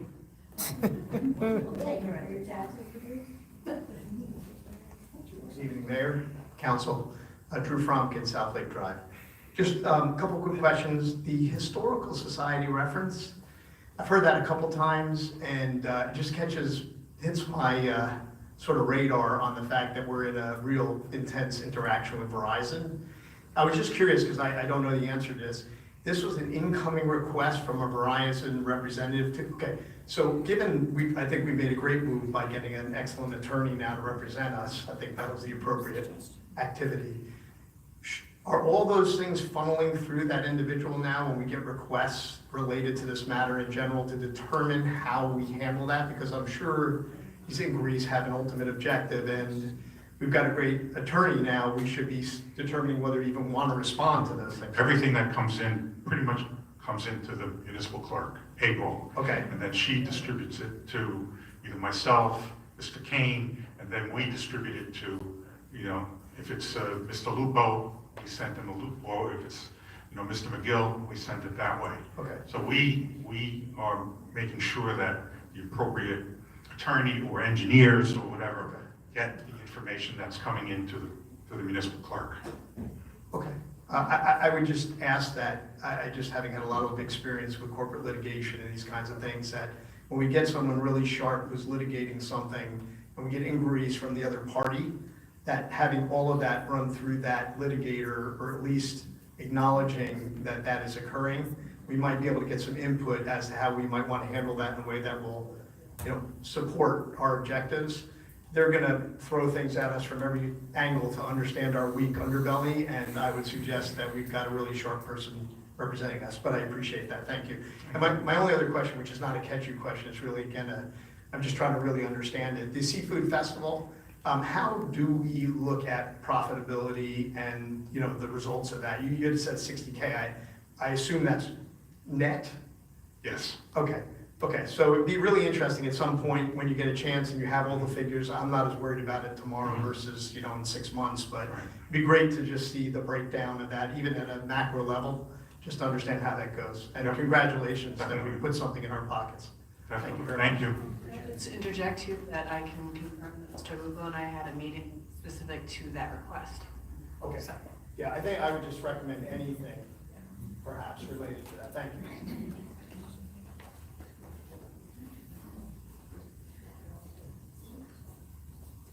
Hi, Mayor and Council. I'm just curious, when you do the study for traffic, if there's some way you can consider zoning for parking. I live at 701 Main Street, sorry if I didn't say that, Perry and Townsend, and we're having an issue with our parking. We have 6 slots for 6 individuals that live there. It says parking by permit. It's not enforced because, of course, we don't get permits because there's no zoning for the town. So you have businesses on Main Street that are parking there. You also have Amp's Fitness. You have the whale watching. You have tiki boats. I'm very happy that we have all this new business. But now, because we put all these paid parking areas in that vicinity, they're all going up 7th and they're all parking there. So my issue is, especially on Saturday morning, which I know you know because my neighbor called you, we have to move our cars for 2 hours when the street sweeper comes through. He doesn't clean it, but whatever, that's fine. We all get nailed with tickets because we don't have any place to park. So I'm just hoping that we can somehow address this. When I first moved here, I was advised that we could park behind the police station, but now that's become all paid parking. And I'm gonna talk on behalf of all our residents, as we don't feel it's fair. We should have to pay to park, and that we should get nailed with these tickets. And I talked to the street cleaner, he said he'd clean it, because we're all busting our butts to move these cars, but we don't have anywhere to park. So I hope that can be addressed sometime in the future. This has been going on for years. The last administration just threatened to take all the parking away, but where are we gonna park? That was one of the reasons for the traffic study too, is to include parking, to see, where we have it, should we have more, should we have less, what can we do about it? And that's all part and parcel of the traffic study. Okay, You could call it a traffic/parking study. okay. That's really what it's going to boil down to. Right, because we have 6 people and they're very frustrated and upset because we pay taxes, we live there. We live there. We're not transients, we're not tourists. So we'd like to know where we can actually park. I appreciate the new businesses, I'm very happy for Belmar, but like I said, we'd always like to have a place to park as well. Okay, no problem. Thank you for consideration. Anyone else?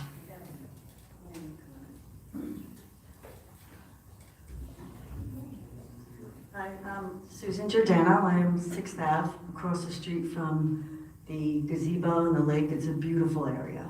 However, the quality of the lake has gone down drastically. It's green, and the geese, a huge amount of geese, they are now coming across the street, pooping on the street, the sidewalks, the residents' grasses. I know I've missed, I tried calling your secretary or assistant, and I didn't hear, or we didn't connect.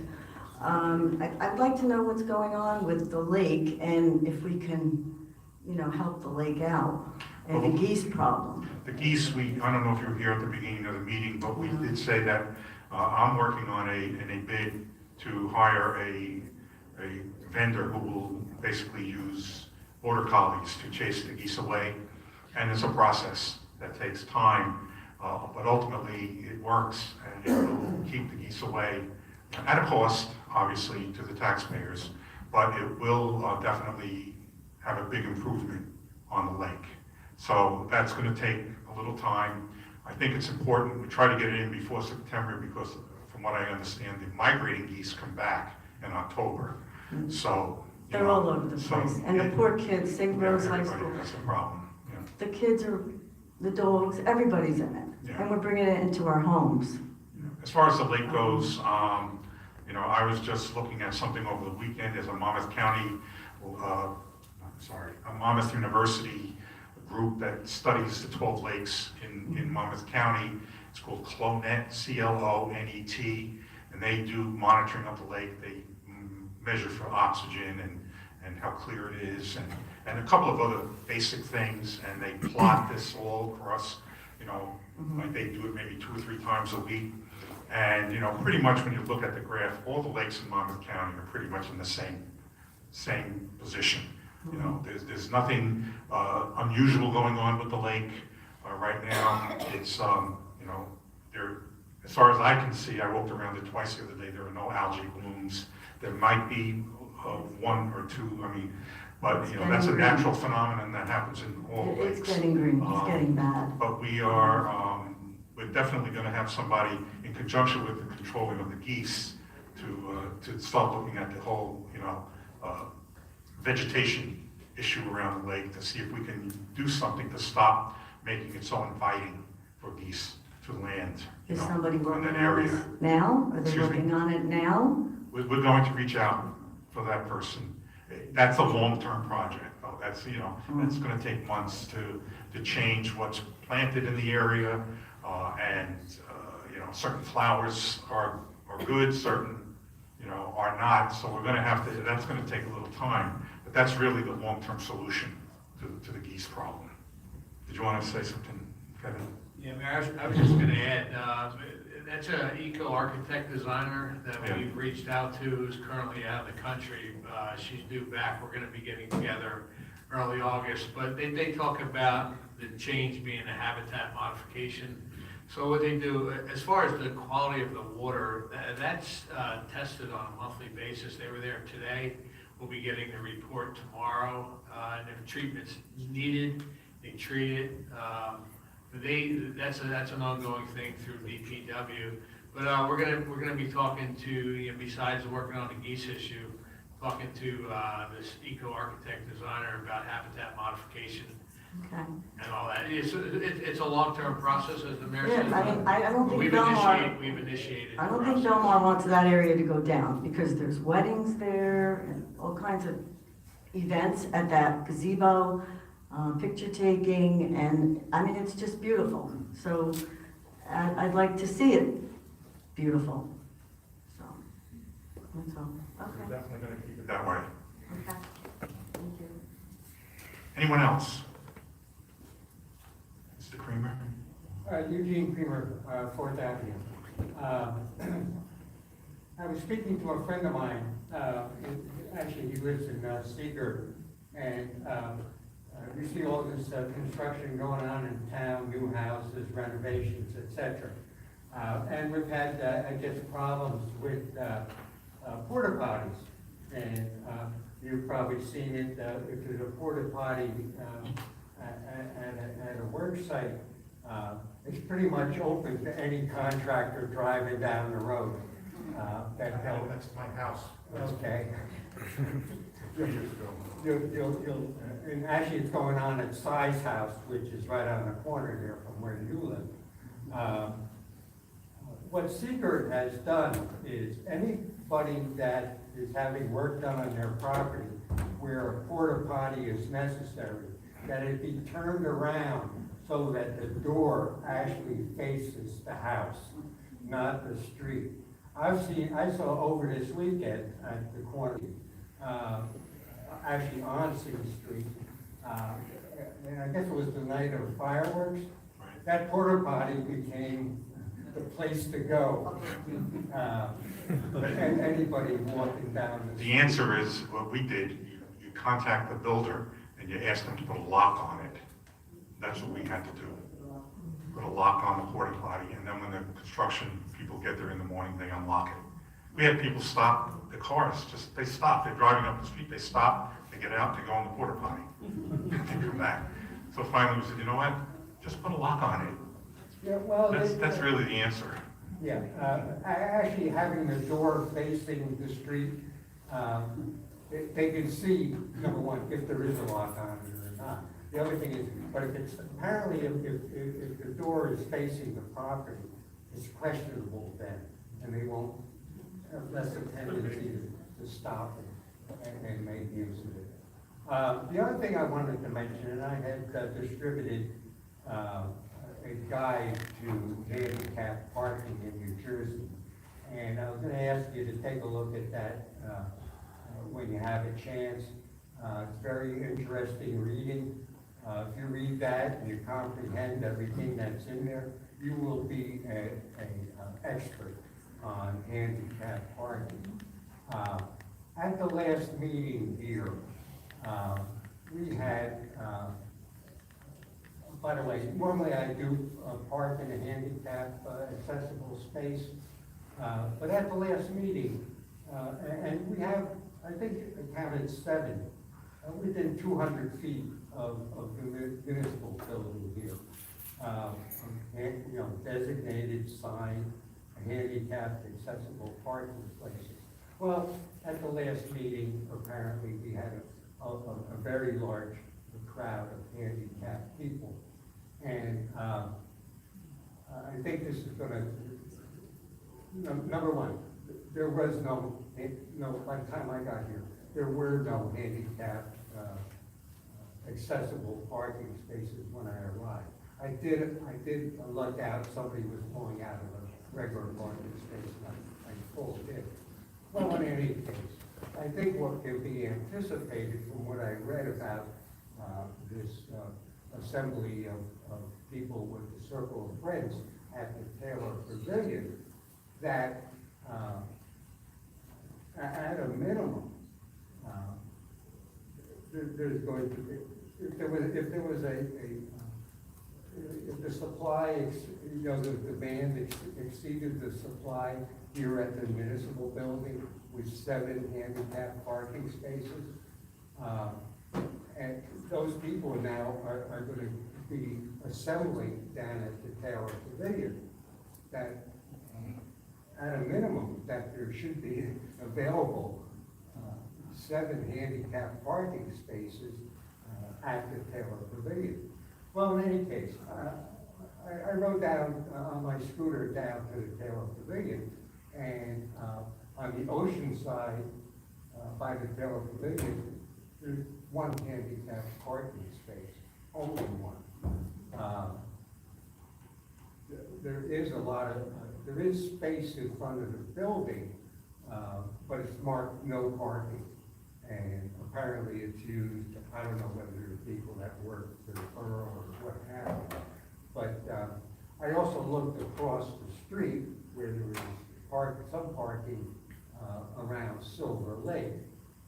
Well, I did see 2 handicapped parking spaces over there, but only the pavement was marked. There was no signage. From what I understand, no sign. Belmar Police Department cannot enforce handicap parking regulations.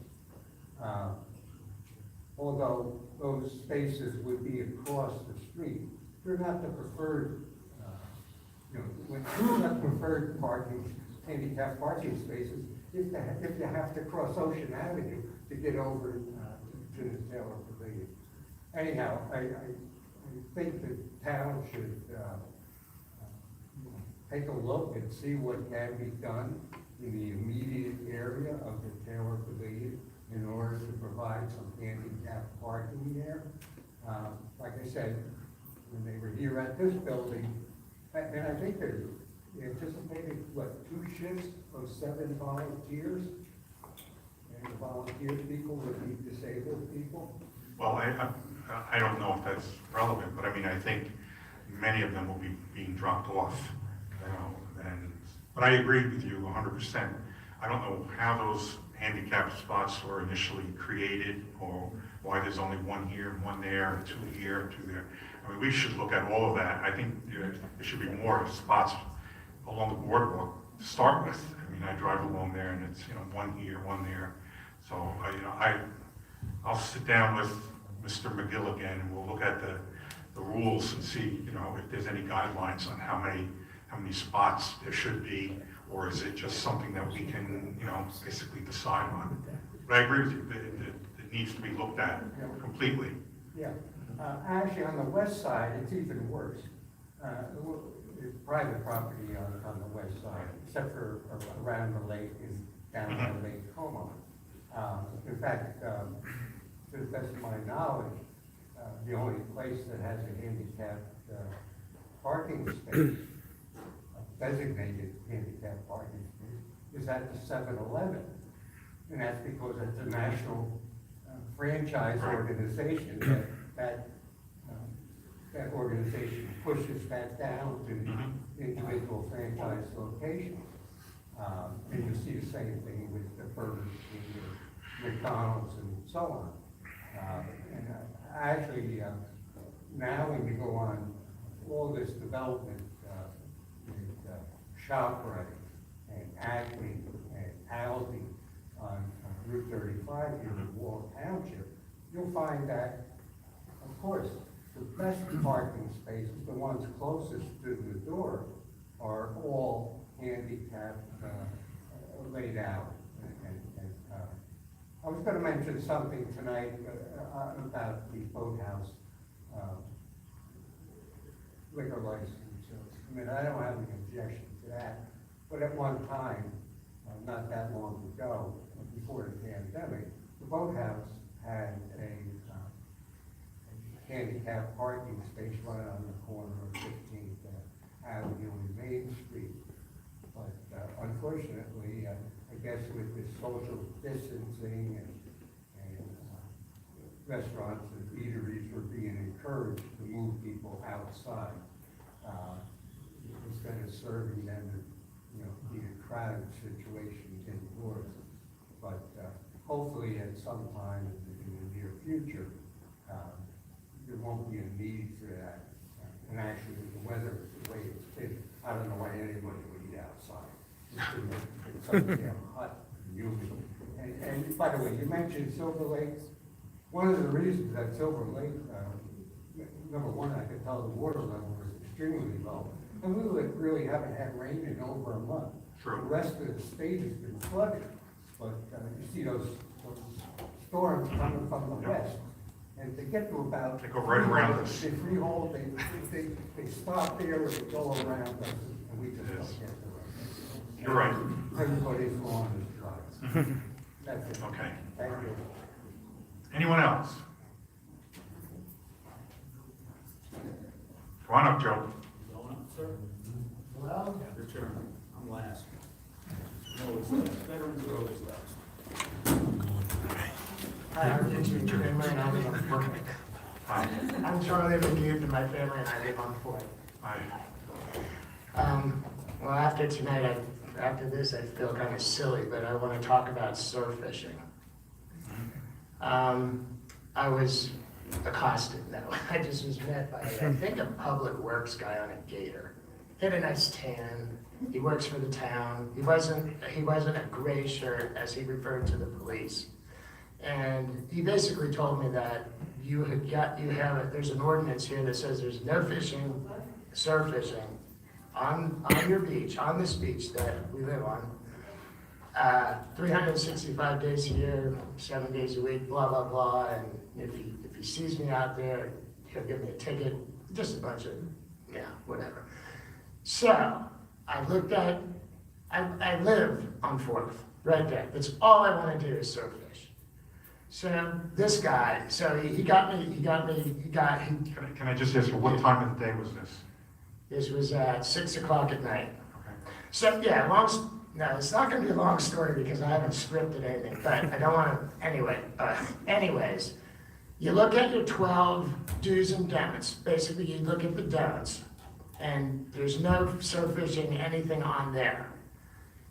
If you ask the lifeguards, and you wait until 5:30 and they leave, the lifeguards say, go ahead.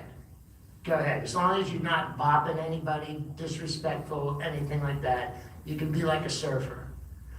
But if you look in your antiquated 140 page regulations, there's this little crazy thing that says you're not allowed to surf fish any time of the year in the bathing areas.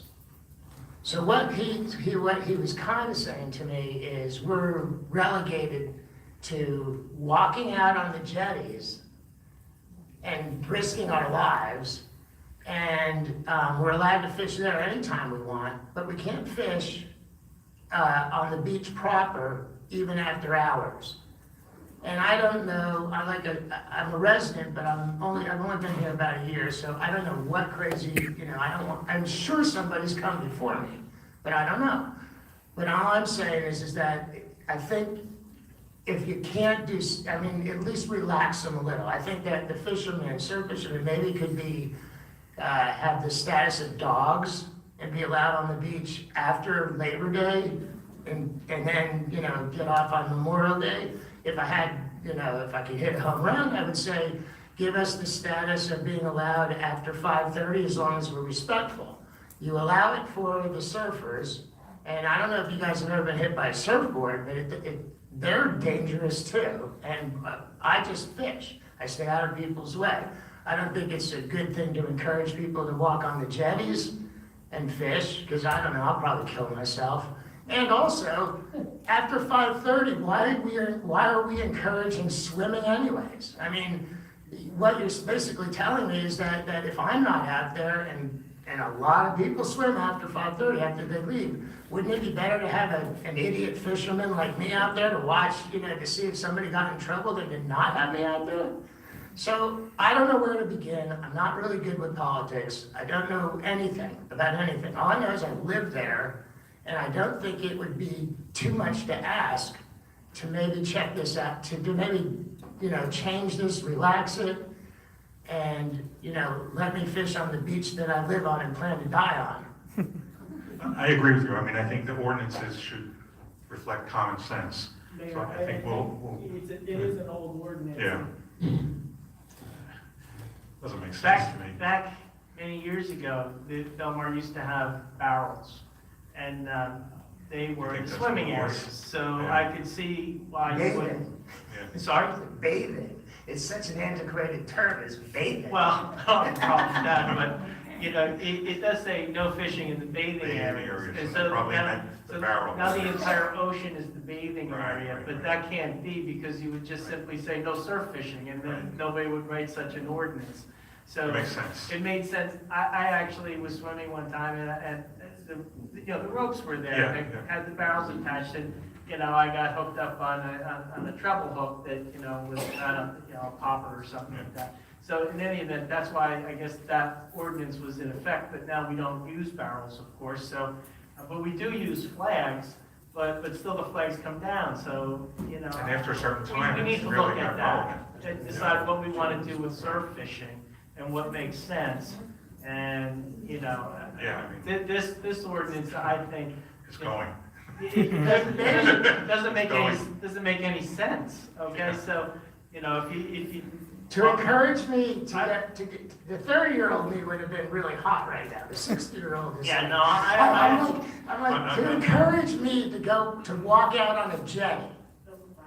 It's kinda like- Unfortunately, the ordinances, many ordinances just kind of like outlive their usefulness. Yeah. And it's a process of going through them, people like you bringing them up and, making us realize that that's, I've sort of fished on the beach, early in the morning. There's perfect, I took a morning, picture, I was on the beach at 6 o'clock tonight too. Yeah. I took a picture of two people fishing out Yeah, there it's too. not- But now that I know, I'm a rule guy, so now you've kind of ruined it for me because I'm I'm sorry. also a resident. I'm sorry. Charlie, trust me, go fishing. I We'll agree. check. We'll.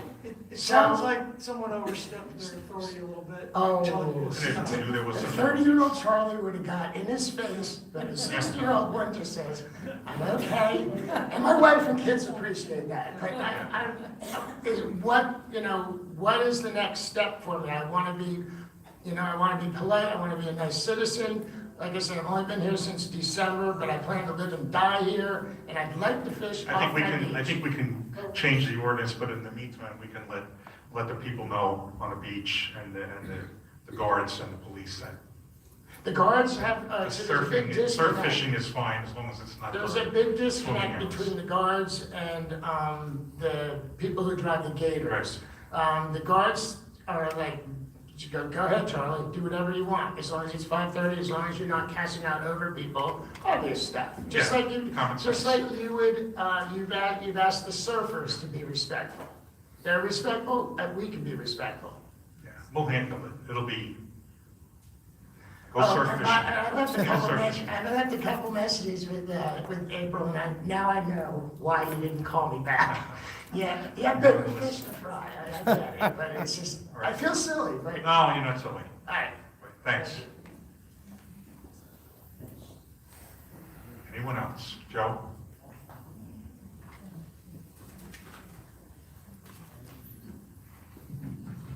Joe McAvoy, 700 Main Street, Your Honor. I just want to talk to Councilwoman Rondinaro. If I get emotional, Councilwoman, you know me long enough, I'm not going to put a gun to my head.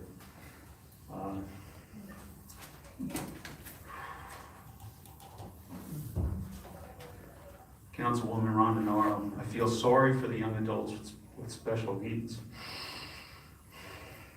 As I mentioned to you before, I volunteer weekly with an autistic young man, and I'm proud to say he's come a long way since I've helped him out. We've talked about that. I get angry with my God when I see kids like that and parents, what they have to go through. And I had a cousin who died when I was young, cerebral palsy, and he was my best friend. And there's always middle ground if you're willing to look for one. Even these days of heavy bipartisanship, I found a middle ground when I came to the pride flag raising. I came with a pink shirt on. I came to represent the men and women I served that had served in anonymity for so many years. And I always thought that gays shouldn't be able to serve in the military because I didn't have anything against gays. I had a gay cousin as well, his brother of the cerebral palsy cousin. And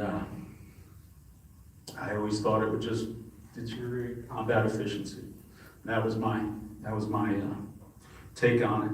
And then one of my Marines sent me a photograph once of about 20 caskets in the back of a C-130 coming back from Afghanistan. And he said, "Hey Mac, tell me which casket has the gay Marine in it." And social media changed my mind like that. It's been changed a lot. Changed my mind about the windmills. 5 months ago, I thought they were a great idea. They're not. This woman from the Environmental Commission, Colleen Palis, she thinks the 5G towers and going to harm the birds and the fish, the birds and the dolphins and the whales. But she thinks the wind towers are just a great idea because Joe Biden thinks it's a great idea and Phil Murphy thinks it's a great idea, and they're not. They're horrible. They're absolutely horrible. Even if you take the whales, the cetaceans out of the equation, they're absolutely horrible. And they're not even going to go up. They're already obsolete, but that's for another day. I came to the gay pride flag raising, and I found a middle ground because I don't believe in that flag anymore. For 50 years I did, but now every year, just like the BLM movement, it starts to become more and more of a fundraiser for the far left of the Democratic Party, far left wing, the Democratic Party. My girlfriend's oldest flies helicopters for the Army, which is a branch of the service, and along with the Navy. And he's a gay man. He got punched in the face at the Pride Parade in DC on the Mall last month when a homeless guy called him a faggot. And he disagrees with that flag. And he worked for Congressman Crenshaw, Dan Crenshaw, the former Navy special operator who lost an eye, congressman from Texas, who also served with the Gay SEAL. And yeah, so there were even gay special operators in the Air Force that I served with. And I didn't realize 2 years later, but they're all friends of mine. I keep in touch with all of them. And of course, I talk to Corbin at least once every couple of weeks. Like I said, I've lost plenty of friends when I endorsed the three of you for mayor and council. I don't really miss them, and I have new friends. If the Capoli family were truly your friends, they would have understood, listen, this guy, your president, not only the president of the charity, then we found out his former council president was also on the board of directors. And then we found out his former business administrator was also on that board of directors. And that's why they came in with pitchforks and torches that week. And the mayor talked down to a lot of people. And it wasn't a good thing. But 3 years ago, it didn't rent out. They backed out of the deal 3 years ago. 2 years ago, they backed out of the deal because they couldn't make money. Last year, Sorry, I missed you. Taylor Pavilion, I'm sorry. Yeah, I'm sorry. I got to clarify. Taylor Pavilion deal, the rental agreement. Super Savers Market didn't make any money, and they let it be known all over town. You can't make money up there at $5,000 a month. It went up to bid for $5,000 a month, and nobody bid on it. It went up to bid a second time, and Marketing 101 would tell you, there's a trend, let's lower the price. There's $7,500, $7,500, just over, in the Circle of Friends $1 million GoFundMe page. And I was told by a resident that Matt Doherty and his ex-wife have more money than they know what to do with. Just shut your mouth. So if they do, then maybe they could have paid for it. Because I know they were shopping for McCann's in Lake Como. They were willing to spend $1.2 million on that building. So, you know, it was deemed that it was structurally deficient, and they didn't make the deal on that. I hope they're successful. I hope the parents and the kids do well up there. It's going to be a tough crowd up there, but I wish they had a smaller year-round place in town that they can go. But I want to speak about Joy DeSantis, who passed away. She was a lawyer. She was a whistleblower in this town. She was an Italian woman, and she exposed Matt Doherty for a lot of criminal activity. And when she acquired cancer, she passed away from cancer, and they put in to the Shade Tree Commission to plant a tree in her honor in a local park. And the police came and said, you can't do the ceremony. People flew in from the West Coast, drove down from Canada, all over. And Matt Doherty weaponized the police. Once again, Belmar's a microcosm of what goes on nationally. And they stopped the ceremony. That's the kind of person we're dealing with, okay? That's all I'm gonna say about that.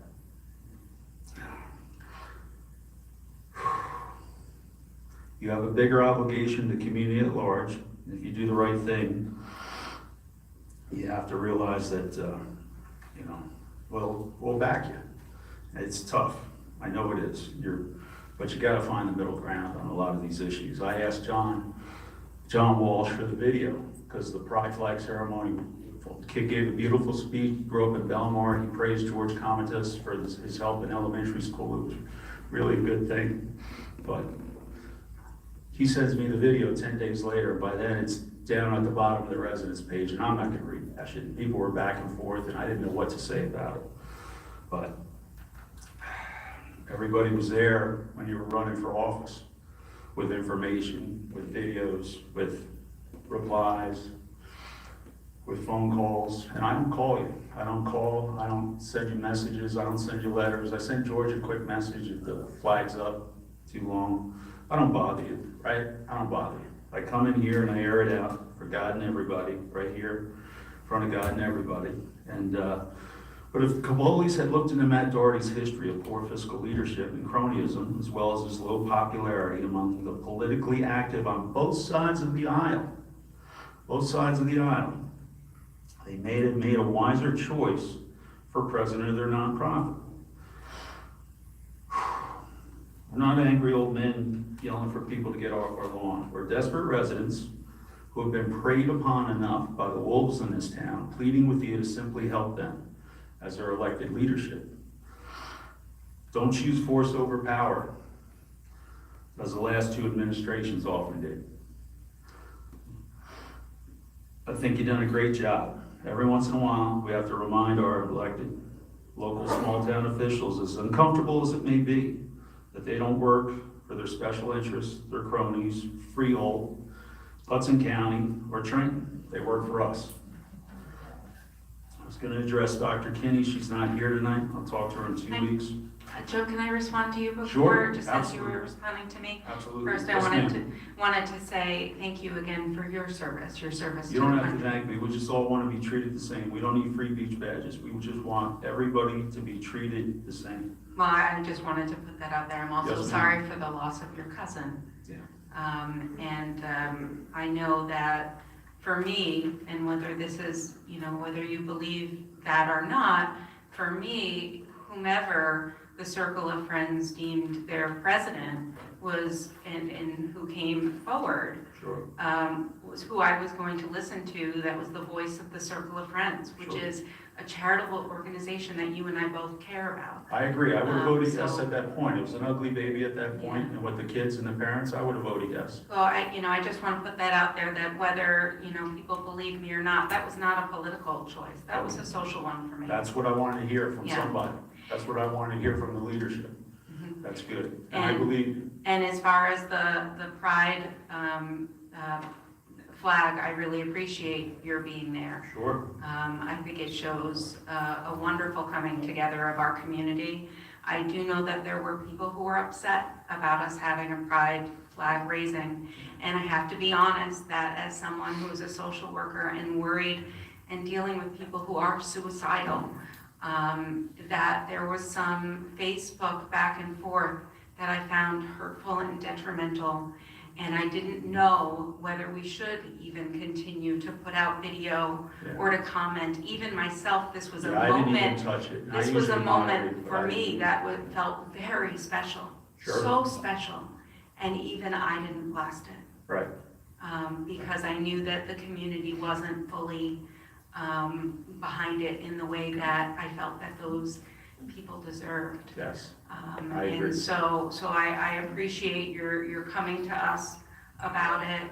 I am, like I said in the beginning of the meeting, I do apologize for the American flags not being put down Main Street. Oh, in the no, they're not banners. even flags. They're pieces of plastic with a flag picture. They're not even. I I didn't never complain about the flags not being on Main Street. Well, that was We something got that I enough did flags. see. They got you enough know. flags. George is busy enough with the Yeah. flags. The And flags I are do great. know- There's lights on them. We're doing fine. There were some people who, took issue with, apparently there were a few days, it was a few days late to take down the pride flag. For that, next year we'll be on top of that too. I didn't notice that, yeah. But I'm grateful that we were able to fly it for those who it meant so much to. And I'm hoping that we can make sure we can also highlight other members of our community. I know that I had seen something where people wanted for Police Week, our unity flag to go up, and I certainly think that that should be considered. So thank you. Thank you, ma'am.